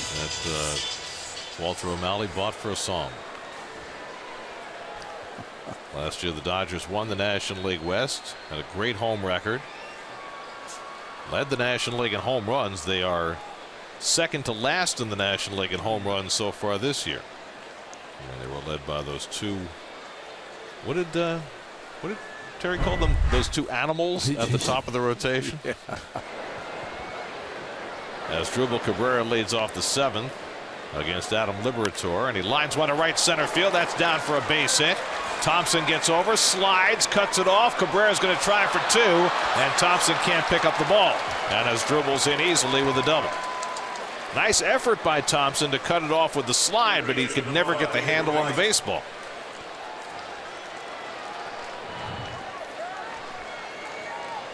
Just a little change up in the middle of the plate. Cabrera seems to get a couple of hits every game. Thompson with great speed gets over there, panics a little, and never can pick up the ball. So leadoff double for Cabrera. They're going to charge an error to Thompson. There's no error there. That's terrible. Come on. Jinx. So it goes as a single and an error. Hopefully that'll be changed. Well, the reason I say that is Cabrera was running the whole time for a double. So Liberator will exit. They'll bring in the right-hander to face David Wright, and we'll be right back to Dodger Stadium. 55, Joe Blanton.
Coming up tomorrow at 5:30, Chris Carlin and John Hine. Loudmouths presented by Cheapo Air tomorrow at 5:30 only on SNY. The veteran right-hander Joe Blanton comes on to pitch for the Dodgers. Well, his second stint as a Dodger, he made 10 starts for them in 2012. Best years were the A's in 06 and 07. He won 30 games for that ball club. You'll be happy to know the official score has seen the light, and they've changed the scoring on the last play to a double for Cabrera. He's a friend of mine. I just texted him. So take care of business, will you? Come on. So Cabrera gets credit for his 8th double of the year. And after Joe Blanton throws one pitch, A.J. Ellis needs to talk to him. Well, he had to cross him up. I mean, that's obviously what happened. It's interesting to see Blanton.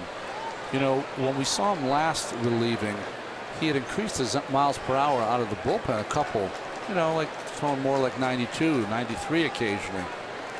But he looked like he's dropped his arm angle a little bit also. Pitched for Kansas City and Pittsburgh last year. He was really good with the Pirates. And David lays off the slider.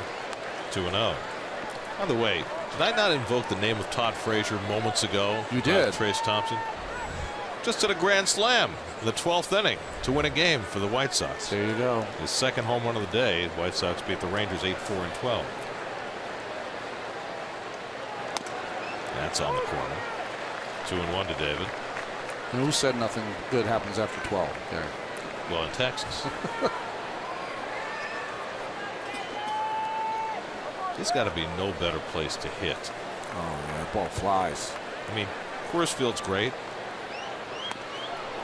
And I know Mr. Wright is looking forward to getting to Coors Field because he has tremendous numbers there. But Texas, I mean, that ball just flies out of there. Very happy to have gotten traded to the Mets. Yeah, you could have played there your whole career. 2-2 from Blanton. And the slider misses. Full count. David's had plenty of experience hitting against Joe Blanton. 29 at bats. He's hitting .276 against him. Yeah, Blanton was in Philadelphia for a few seasons also. Oakland, Philly, Dodgers, Angels, Royals, Pirates. Back to the Dodgers for a second tour now. 3-2 coming. David pops it up. Should be playable for Gonzalez. And that's the first out.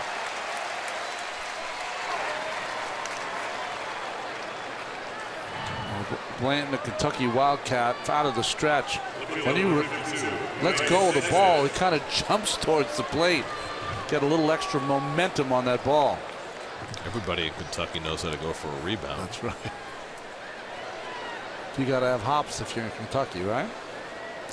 He really has become out of the bullpen primarily a slider guy. Now face Cespedes, who has walked and singled in a run, struck out his last time up, 1 for 2. Cabrera at second and 1 out.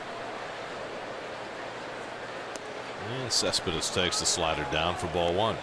Scott Kazmir wound up going 5 2/3. He allowed 4 runs, 3 earned on 6 hits, 4 walks, 6 strikeouts, a hit batsman, a wild pitch, 2 home runs, and a partridge in a pear tree.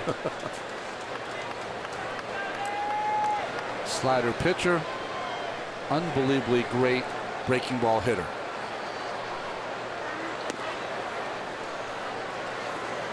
Blanton unable to get the first 2 sliders over. Cespedes, though, 0 for 7 in his career against Blanton.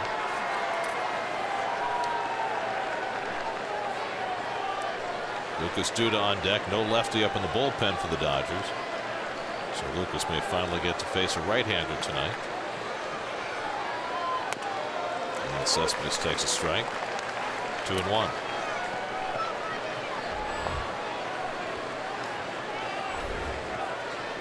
And as I say that, the Dodgers get the lefty up in the bullpen. J.P. Howell is beginning to throw. Rookie manager might be a little late.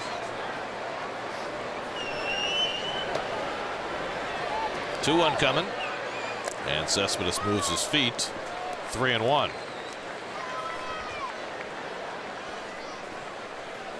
This is where Cespedes hurts pitchers. It's a 3-1 count. They try to just throw over that get me over slider.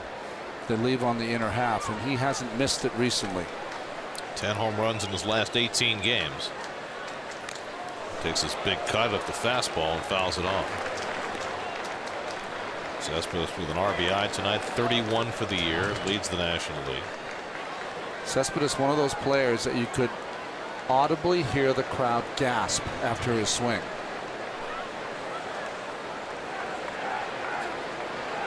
Well, I know at least with the Mets, haven't seen anybody swing as hard consistently since Gary Sheffield wore a Mets uniform. 3-2. Hit hard. Great diving stop. Culberson up and throwing, and he got him. Tremendous play by Charlie Culberson for the second out.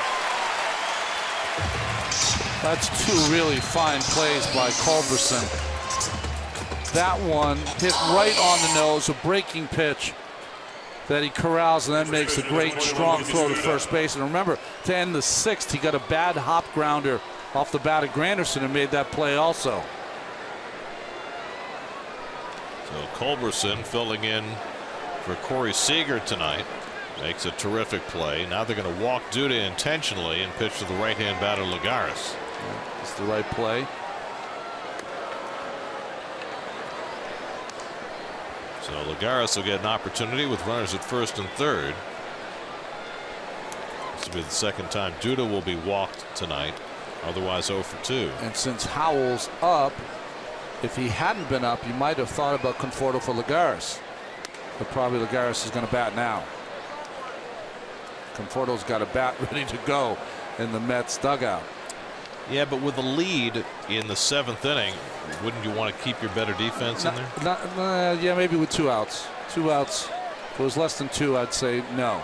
I mean, if you're down by a run, certainly you would send Conforto up in this spot. Lagares hit one ball very hard back in the 2nd inning. Yasiel Puig made a tremendous diving catch. Dodgers have played some spectacular defense and some indifferent defense, all in the same game.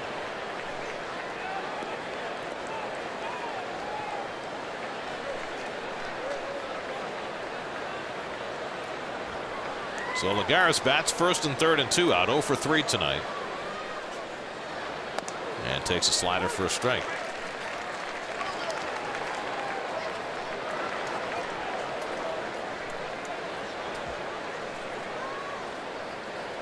Cabrera at third. He led off the inning with a double. Duda at first. He was intentionally walked.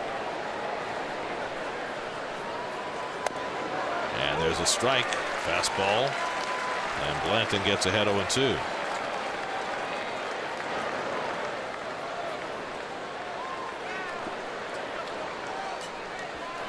Take 2 and hit to right. That's what he's done his entire Mets career. Tries to hold. He went around strike 3. And Blanton's able to get the Dodgers out of trouble in the top of the 7th. A leadoff double. Mets don't score. Stretch time in L.A. Mets 4. Dodgers 2.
Greater coverage of baseball brought to you by T-Mobile.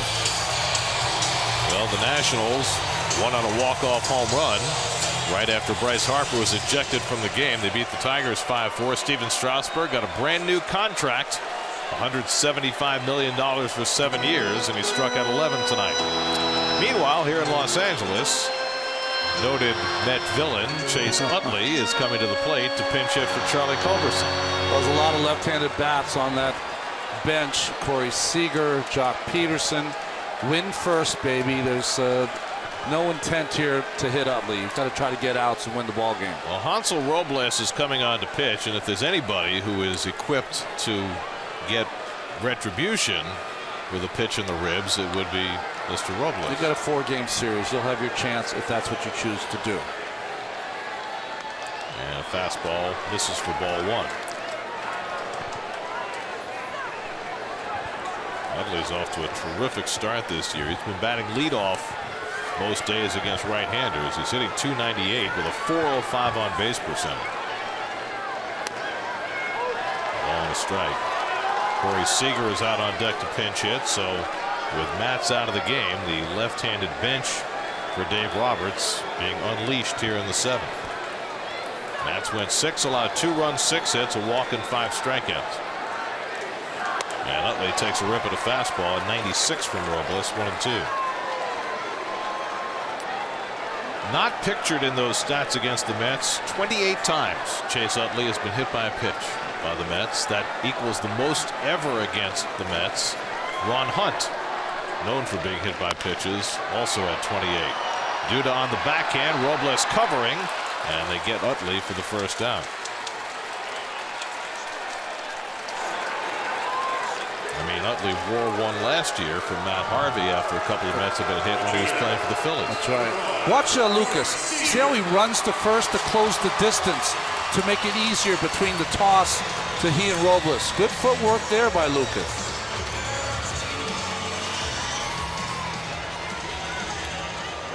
So now the young shortstop Corey Seager off to a so-so start in his second big league season, and he takes up and away for ball 1. Well, he was so good at the end of last year that not only did he make that roster, but he played in that division series. And like Trace Thompson, he still has rookie status.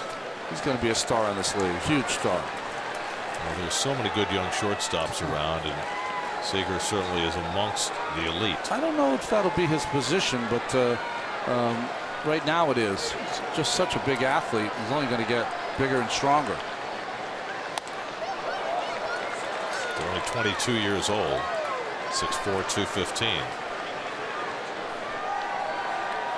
His brother's a star for the Seattle Mariners, but a smaller player. 2-1 coming from Robles, and Seager swings through the fastball. 2-2.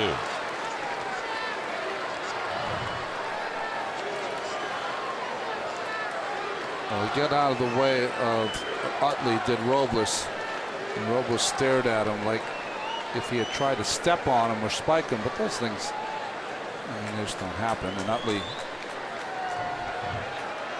pays him no mind. There's a wait till next time look from Hansel. Fastball just misses, full count to Seager. Mets did a good job against Seager in the division series last year. He went just 3 for 16 in that series. I remember the double he hit here down the left field line that kind of lost it down the left field line. Swing and a miss. He struck him out. Pure heat from Robles to fan Seager. 2 men down. That was Michael Kadire who kind of lost that going down the left field line. Nice heat by Hansel. He's got a little natural movement that'll run away from the left-handed hitter. So it looks like it's down the middle, and just 6 inches of run, enough to get it through the bat of Seager. So 2 left-handed pinch hitters, 2 outs. And now Kike Hernandez will stay in to bat for himself. And he goes after the first pitch slider, 0-1. The People's United Bank starting pitchers tonight: Scott Kazmir, good and bad. Steven Matz, almost uniformly good. The left-hander that almost was for the Mets, and the left-hander who is. And he certainly is. In line for his 5th straight win. Hernandez pops it up. Retreating is Flores. In comes Lagares. Side retired. 1-2-3 inning out of the bullpen for Hansel Robles. On to the 8th. 4-2 New York. Fans get a safe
It's got early home runs in this game from Curtis Granderson and Kevin Plawecki.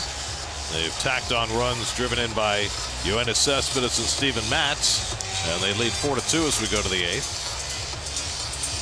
Changes for the Dodgers. Well, let's start with the pitcher. Lewis Coleman is on to pitch. Well, he was on the mound when LSU won their World Series title. He has not given up a run in his last 6 outings, says Lewis Coleman. Wilmer Flores leads off in the 8th inning. Bluffs a bunt with the third baseman Turner playing back. And takes ball 1. Chase Utley stays in the game at second base. Corey Seager stays in the game at shortstop. Howie Kendrick moves from second base to left field. Kiki Hernandez out. Pitcher hits first. And the sidearm delivery in for a strike, 1-1. Flores tonight 1 for 2 in a walk. He's stolen a base. He scored a run. Joe Blanton worked around a double in the 7th inning.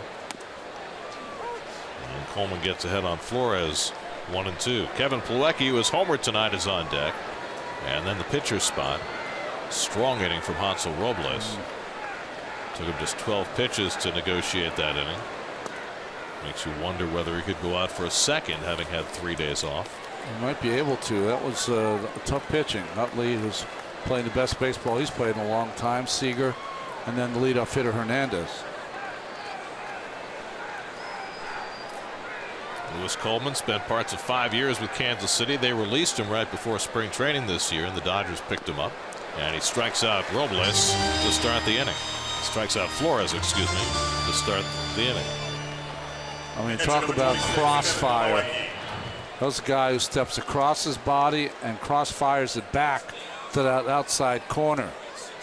So that ball starts right at Flores and ends up on the outside corner. Nice pitching.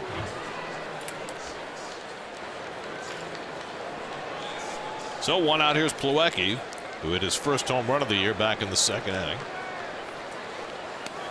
Well, it does not appear Robles is going to get a 2nd inning. Alejandro De Aza is on deck, and Antonio Bastardo, yesterday's hero in San Diego, is up in the Mets bullpen. Interesting, isn't it? After that one big outing by Bastardo, he gets raised up in the pecking order to pitch the 8th inning tonight. Well, that wasn't just any ordinary appearance. Bases loaded, no outs, and got out of it. And got out of it in spectacular fashion with a couple of strikeouts and a pop-up. Plawecki gets tied up. It stops the swing. 1-1. What makes Coleman difficult to hit is that for most hitters, you never see this kind of motion of thrown across your body and that 3/4 action. Plawecki chases that slider, and it's 1-2. Lewis Coleman, 30 years old, out of LSU. It's almost an optical illusion if you're a right-handed hitter. You can't believe how much that ball breaks.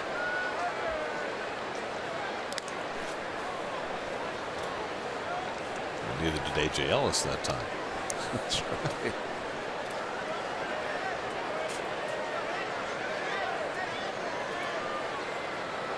Better than 42,000 on hand at Dodger Stadium tonight. 3-2 coming to Plawecki. And it's in there for a call, 3rd strike. Got him looking at an inside slider, and Coleman has back-to-back strikeouts to start the inning. Well, that's a mistake pitch by Coleman. He's not trying to leave it on the inside corner. Starts right at Plawecki. Tiny little break, and got the call from Jim Reynolds. I mean, he cups the ball behind him. And not even close to having it in front of him until the very last second. Well, after 2 strikeouts, Coleman's going to come out with the left-hand hitter announced into the game. They'll bring in the lefty J.P. Howell. So Howell on his way in. 4-2 Mets in the 8th, and we'll be right back to Dodger Stadium.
J.P. Howell in to pitch for the Dodgers. Bounces a first pitch curveball to the pinch hitter Alejandro De Aza. Only pitched 1 inning against the Mets in the division series last year, but has 5 years of 60 or more appearances with Tampa Bay and the Dodgers.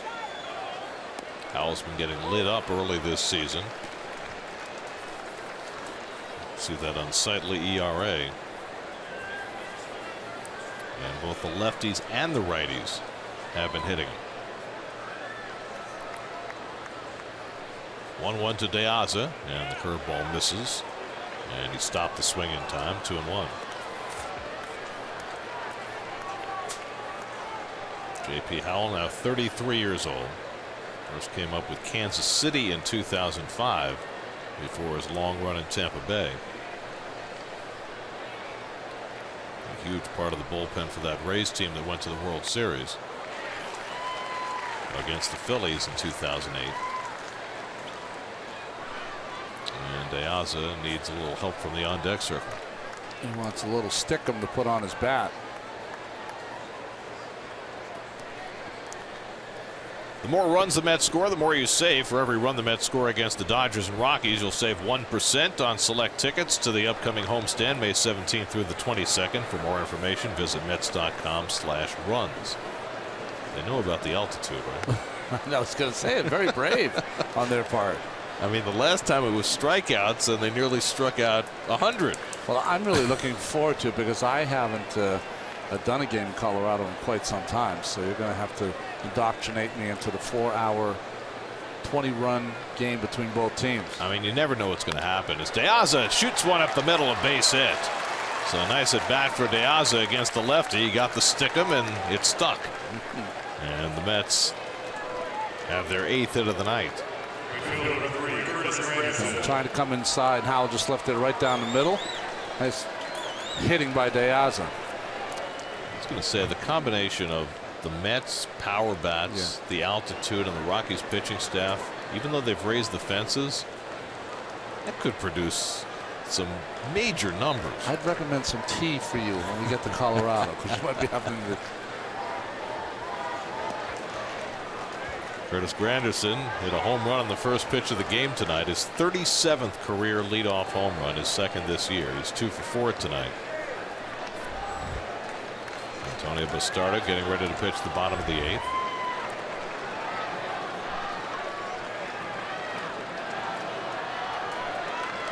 Granderson 4 for 13 in his career against J.P. Howell.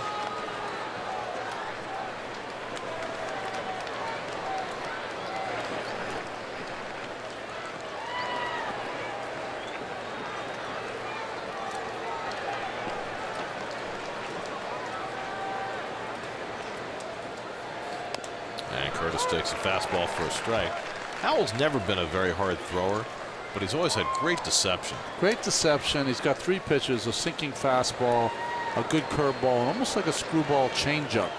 But he's always been used pretty well by his managers, Joe Madden, of course, in Tampa Bay earlier in his career. And he picks off De Aza. Gonzalez puts it on target, and Turner makes the tag to end the inning. It is a 1-3-5 caught stealing. So De Aza running on first movement. It was the wrong movement. Now Bastardo will come in for the bottom of the 8th with the Mets up 4-2.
Bottom of the 8th after his signature moment as a Met yesterday in San Diego. Boy, was he outstanding. Came in with the bases loaded, no outs, and how he extricated himself out of that was first Derek Norris with a strikeout, Melvin Upton Jr. with a pop-up, and then finishes it off by getting Alexi Ramirez with that high fastball. 15 pitches, all fastballs in the game yesterday. 13 strikes. Howie Kendrick leads off in the home 8th inning. And he starts him off with a slider. So obviously he figured the news had gotten out that he had thrown all fastballs yesterday, and he didn't want Kendrick to jump him. I love Bastardo's comments after the game yesterday, too. He said, I don't really care what the velocity is on my fastball. I don't think they can hit it. I mean, you have to have that kind of confidence, right? You do. You do. And I think a lot of times for pitchers, you judge the swings. You know, if they're behind it, you keep throwing it. Kendrick's 1 for 3 tonight. Adrian Gonzalez on deck, then Justin Turner, 2, 3, and 4 in the Dodger batting order. Cannot walk the leadoff hitter, though, in a game with a 2-run lead. Can't do it. And that's one of the problems that Bastardo has had in his career, is sometimes erratic control. And now he's immediately behind on Kendrick, 3-0. And especially with that guy looming on deck. Hansel Robles worked a 1-2-3 7th. Mets bullpen has been just tremendous.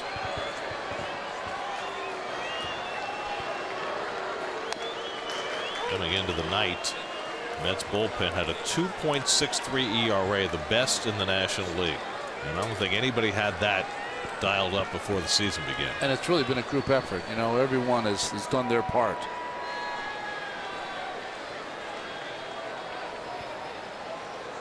(3-1) coming, and Kendrick bounces one. Nice easy hop for Flores. 1 out. You know, when the year began, I think most of us looked at what the Mets had in the bullpen and saw Josh Edgin coming back from Tommy John surgery and figured, well, the bullpen will be okay. It'll get better when Edgin is back in May. Well, Edgin is ready. His 30 days are up on his rehab stint, and he's going to be optioned at AAA because the Mets don't need him right now. It's too bad. The guys that are in there are, you know, sometimes, Gary, when you have a bullpen and it doesn't have all stars, you know, there's a lot of bullpens now that have all these star relievers at the end, right? If you have a bullpen that doesn't have a lot of stars, Jerry Reese being the biggest, they start to become like a unit together, you know, and you don't want to break up that kind of momentum that they've got working so far.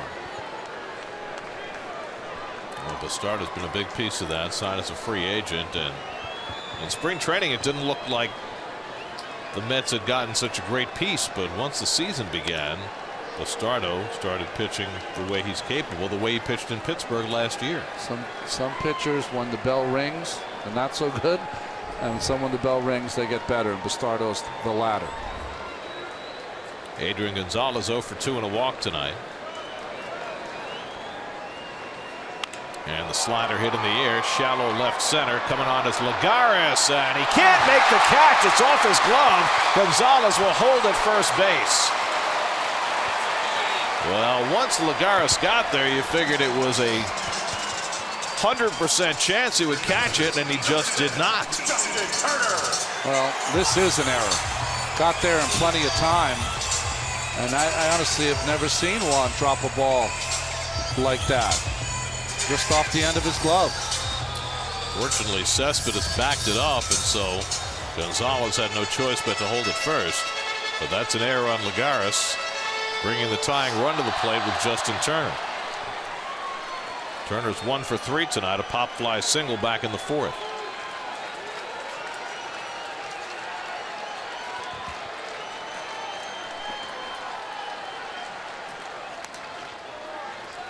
Again, we talk about how the ball doesn't carry. That usually we're referring to the balls that don't go for home runs. But the ones in front of the outfielders, too, they seem to misjudge how they're going to drop quickly. They'll run out of steam. Turner takes a big swing and fouls back the fastball, 1-1.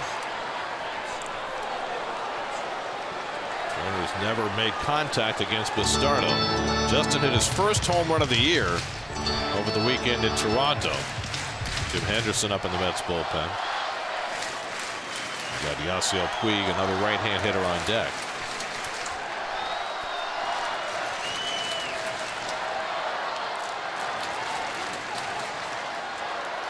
And Turner fouls back another fastball. Galecki back for a look, but that's well back in the crowd. 1-2 to Turner.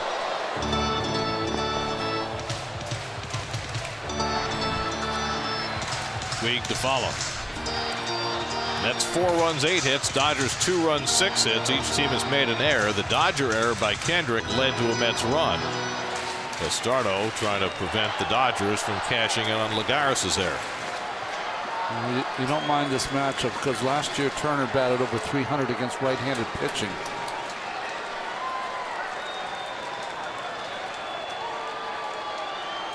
One-two coming. And he makes him move his feet. 2-2.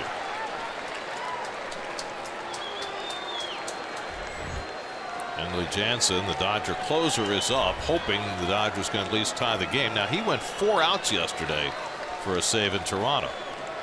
And they've got him up behind by 2 runs tonight.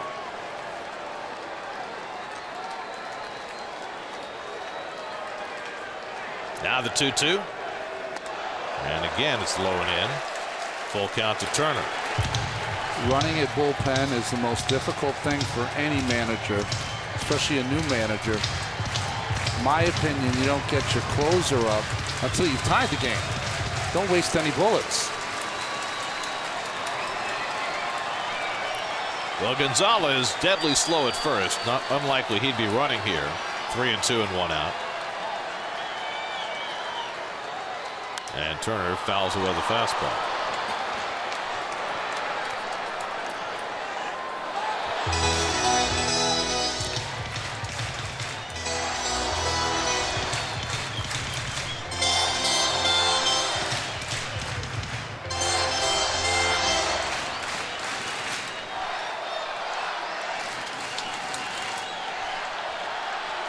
Seventh pitch of the at-bat coming from Bastardo to Turner.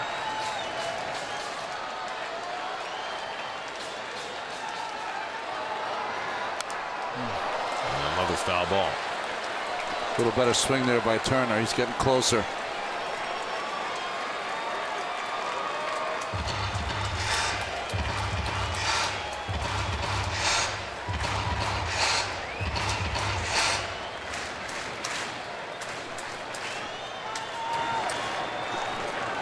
Gonzalez not getting much of a lead off first.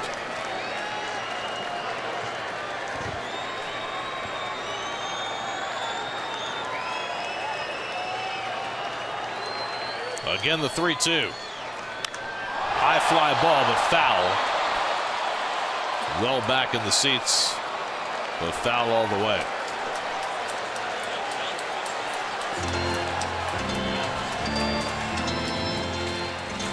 Milwaukee out to talk to Bastardo before they throw the next one. Well, you got to think it's going to be another fastball, but the key for when you pitch against Turner is that you want to be down, not up. That's the key.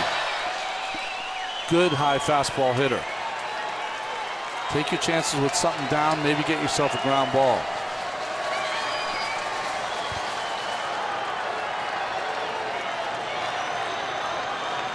Ninth pitch of the at-bat coming to Turner.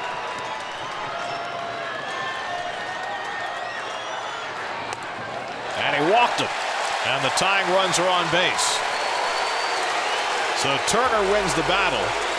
An error and a walk have put the tying runs aboard, and Yasiel Puig is coming up. And Terry Collins is on his way out. And Jim Henderson, who struggled in the game yesterday, will come in here to face Puig with 2 men on. Mets trying to hang on to a 4-2 lead. We'll be right back.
By AT&T Cricket Wireless. Hooray for Hollywood? We're not supposed to be hurraying for Hollywood. Jim Henderson will try and put out a fire in the 8th inning. Well, it's going to be an interesting matchup for the Mets here. Henderson throws extremely hard, a lot of movement up in the strike zone. Puig loves the first pitch swing, loves the fastball. Henderson faced one batter yesterday in San Diego, gave up a hit on an 0-2 pitch to John Jay. Then Jerry Blevins came in, gave up a couple of hits, and that's when Bastardo bailed them out. Now Henderson trying to turn the tables after an error and a walk, put 2 on against Bastardo.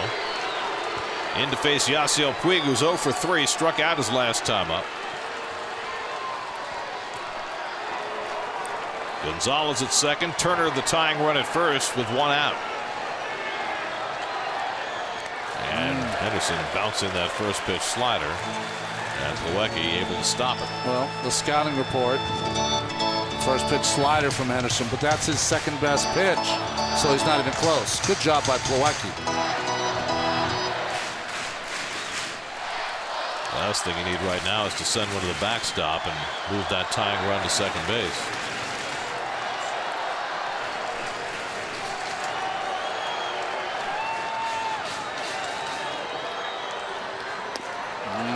Puig takes it down. 2-0. Trace Thompson, who's already homered tonight, is waiting on deck.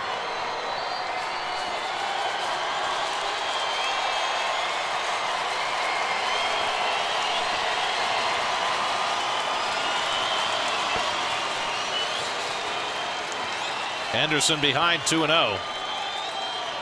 And Puig takes a rip and fouls it back.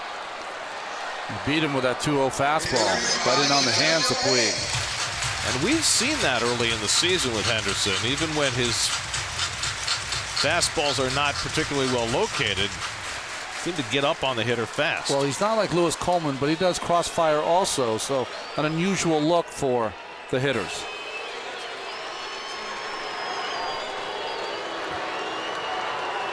Two and one to Puig. Fouls it back. Didn't look good on that swing. Well, 2-2. That is the reason that Puig is not a better player. He's got all the tools in the world, folks. You guys know about that. That 2-1 pitch is a ball, you know. Got Henderson back into the count. Gonzalez and Turner, the base runners.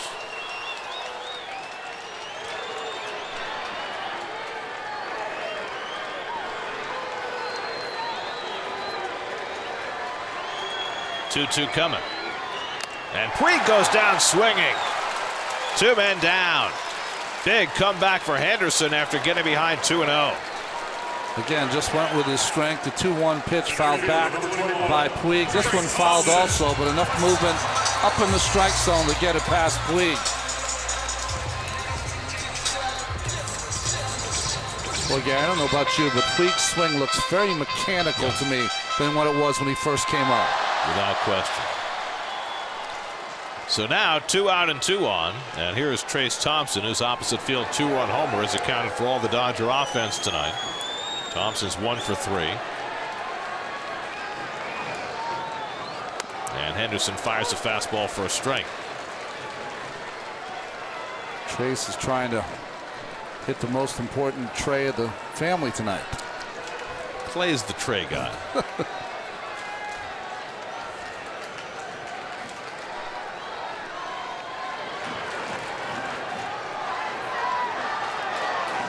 His home run tonight was his 3rd of the year. There you go.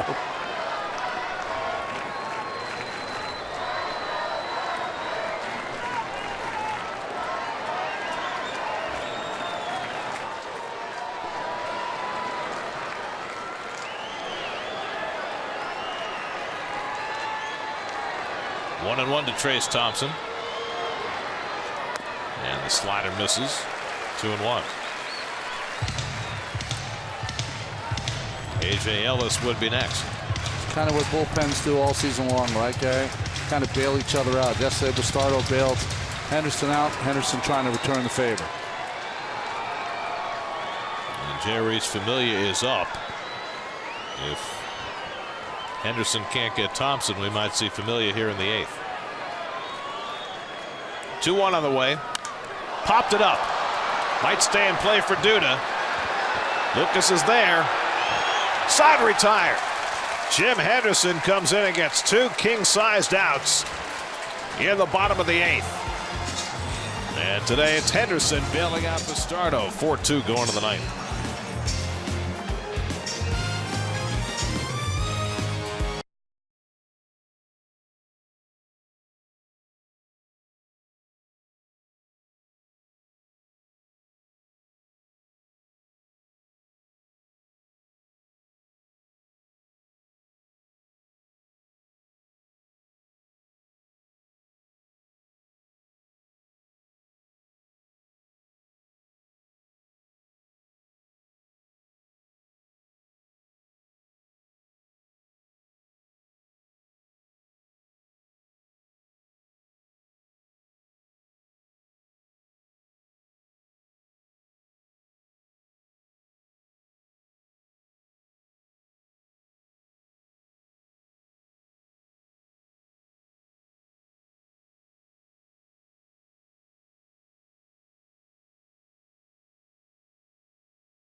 Four to 2 New York. Curtis Granderson leads off against J.P. Howell. Granderson was at the plate when Alejandro De Aza was caught stealing to end the 8th. And the curveball from Howell in for a strike. Well, Yasiel Puig beside himself after that key strikeout against Henderson. This is what you usually see with Yasiel is a lot of these moments you have to spend a lot of time encouraging him. Well, there was a lot of talk after he got off to a hot start this year that he had sought out teammates to try and figure out how he could be a better teammate. But that's easy when things are going good. Of course it is.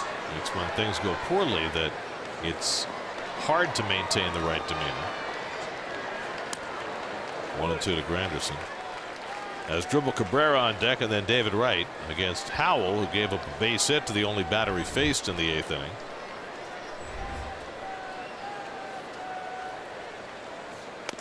And Granderson leans back from the fastball. 2-2. Jeurys Familia up in the Mets bullpen, looking to get a save for the 3rd straight day. To work around had a 1-2-3 inning yesterday, as he did the day before.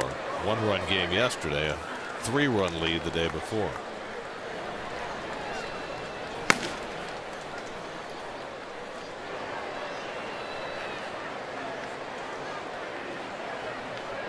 Full count to Granderson leading off in the 9th. And Curtis takes inside corner, strike 3 call. He certainly didn't think so, and didn't look like one from here. Jim Reynolds punches him out. Let's check in what's coming up on WB Mason postgame live. Gary Apple, Nelson Figueroa.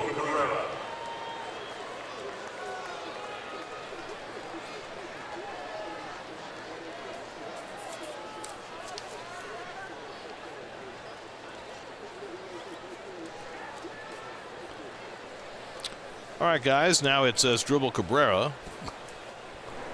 who has a double and 3 at bats tonight.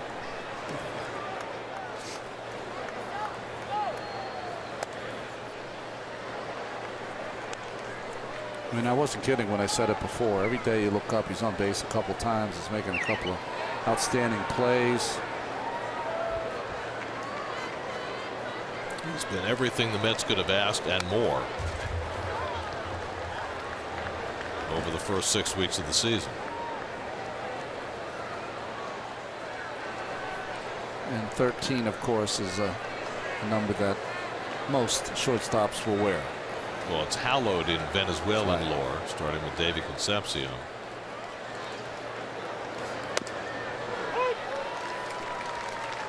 Game 2 of this series tomorrow night. Jacob deGrom on the mound for the Mets. Alex Wood for the Dodgers. Our coverage begins at 9 o'clock tomorrow night, right here on SNY.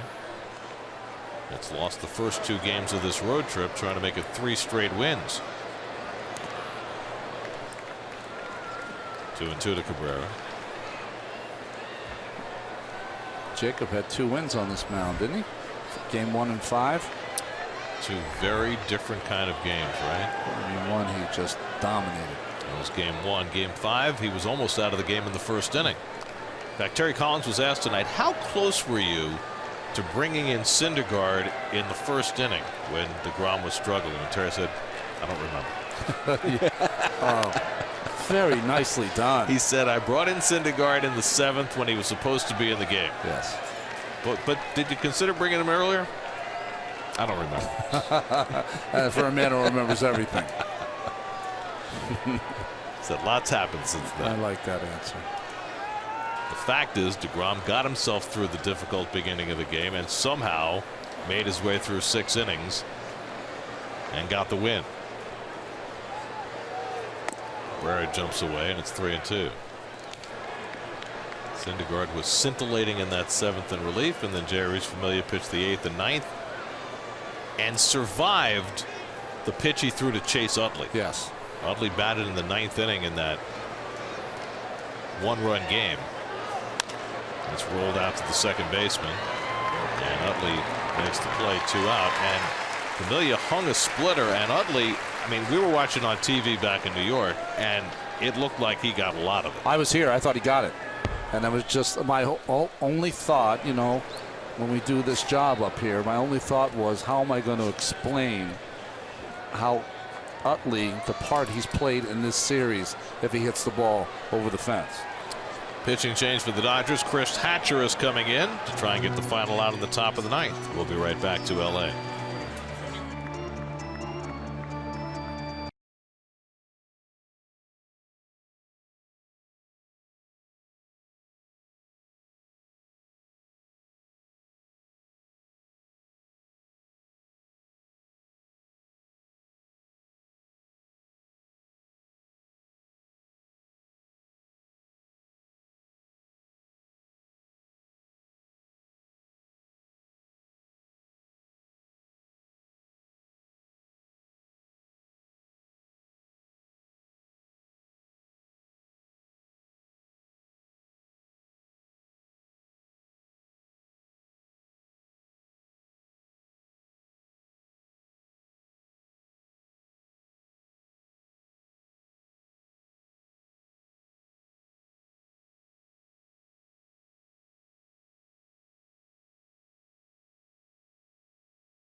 Dodgers, Jock Peterson will come in the game. He will play center field and bat first where the pitcher had been, and the new pitcher Chris Hatcher will hit sixth in the order. Well, as Chris Hatcher started his professional career, his first full season for the Miami Marlins, he threw out half the base runners trying to steal as a catcher, and 2 years later they made him into a pitcher, and he had a good year last year. Solid year for the Dodgers. 31 years old from UNC Wilmington. Here's David Wright to face him with 2 out and nobody on. David's 0 for 3 and a walk tonight, and he takes a slider down for ball 1.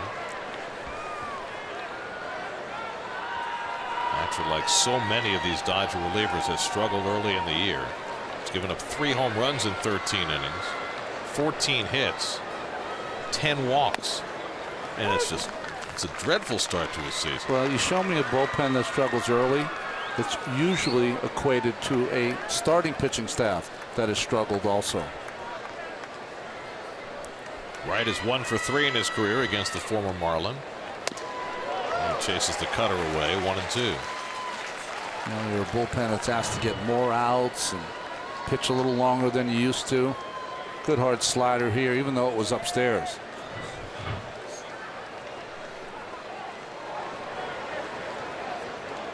One, 2 coming, and David golfs one in the air to right. Puig ranges over, and that retires the side. We head to the bottom of the 9th in LA. Familia trying to save it for the 3rd straight day.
Jerry's Familia got saved Saturday and Sunday in San Diego, going for Monday in LA. Well, it's the Mets' 31st game of the season, 16th appearance for Familia. 10 for 10 in save opportunities. Yasmani Grandal will bat for A.J. Ellis to lead off in the 9th. So it's Grandal, Utley, and Seager. And if anybody gets on, Jock Peterson. So a tough row to hoe here for Familia in the bottom of the 9th. Grandal hitting at .255, high on base percentage. That's did a nice job holding him in check during the postseason last year. And just 1 for 10 in that series. So Grandal leads off in the last of the 9th and takes the sinker below the strike zone for ball 1. That's bullpen. He's thrown 2 hitless innings already tonight. Hansel Robles a 1-2-3-7. Mets were able to survive in the 8th. A drop fly ball by Lagares and a walk by Bastardo. Henderson came in to get 2 key outs, striking out Puig, getting Thompson on a foul pop-up. And Grandal takes a knee-high strike, 1-1. Coming up after the post game, it's Geico Sports Night. We'll have the baseball, the basketball, and all the money that Steven Strasburg will be reeling in over the next 7 years. $175 million worth. 1-2 to Grandal. I mean, if you're the young Met pitchers, you have to look at that deal and say, wow, those are nice numbers. No, you're on the phone with your agent tomorrow. That's what you're doing. Hey, Jim, what do you think? 1-2 to Grandal with Utley on deck. And the breaking ball in there, strike 3 called. Got him looking at a slider. 1 man down. Well, you usually don't see Familia put away a hitter with his breaking ball, but perfect on that back door. I mean, how often does he throw the slider for a strike? That's right. So a different wrinkle from Jay Reese. And now Chase Utley. There must be a lot of Met fans here because Utley is getting a very mixed reception as he comes to the plate. His second at bat of the night, grounded out in the 7th.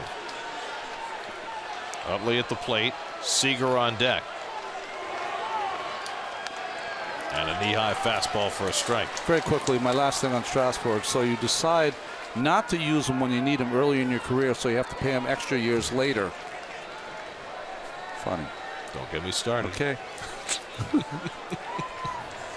Quick pitch by Familia, and it misses inside to Utley. A ball and a strike. Familia hitting 97 consistently with his fastball here in the 9th. Sorry, our radar gun is on the fritz for a moment. We'll try and keep you up to date. I went there once, so it was problematic. I'm not going there again. And Utley takes a rip. And Familia had 1-2. I think that's a split that ended up going. Yeah, it was. That had spin that made it go kind of straight or into Utley. Yeah, almost like a slider. Yeah, unusual. 1 out and nobody on. 1-2 to Utley.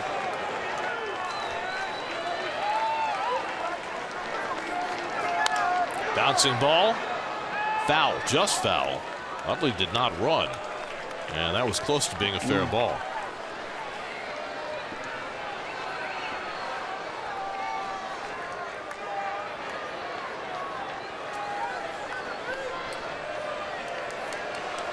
Working a 3rd straight day. It's every chance Familia will need tomorrow off. But the Mets are fortunate to have other guys who've closed games before. Madison Reed, Jim Henderson. 1-2 coming. Another foul ball.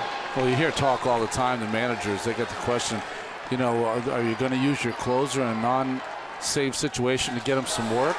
And the manager will tell you, if we're a good team, we're going to be winning a lot. If we're winning a lot, it means they're going to have stretches where the closer pitches almost every day. It's been fortunate the last couple. Familia threw 13 pitches Saturday, just 11 yesterday. Quick pitch to Utley, and he gets jammed and fouls it off. So Utley hanging in there. Utley is 3 for 6 in his career against Familia. Not a surprise. Utley's a good down fastball hitter.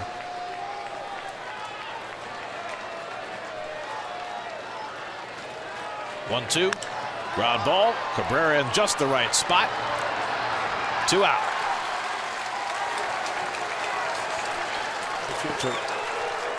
And so the Dodgers are down to their final out with Corey Seager coming to the plate.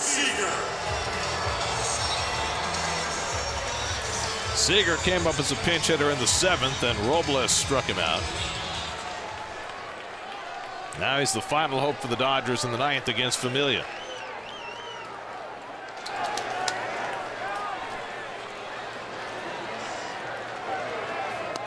And Seager takes low for ball 1. They're trying to save it for Steven Matz and get Matz's 5th win in 5 starts without quite as much run support tonight. Yeah. Fly ball deep left center. Back goes Lagares to the track. At the wall, he makes the catch, and the ball game is over. Ballpark just big enough to hold it. Lagares reels it in. Familia with a 1-2-3 ninth for the 3rd straight day. And Steven Matz has won each of his last 5 starts as the Mets win their 3rd straight and beat the Dodgers 4-2. Well, Steven Matz was stronger than his counterpart, Scott Kazmir, and again, the Mets bullpen, which has been underrated all season long, comes through. This time, Henderson bailing out Bastardo. Mets got on the board early with a couple of home runs. Curtis Granderson leading off the game with a home run, and Kevin Plawecki, his first of the season.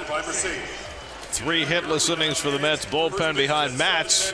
5-1 this year, 9-1 in his major league career as he went 6 strong innings to get the win. Entire Dodger organization and 76 gasoline.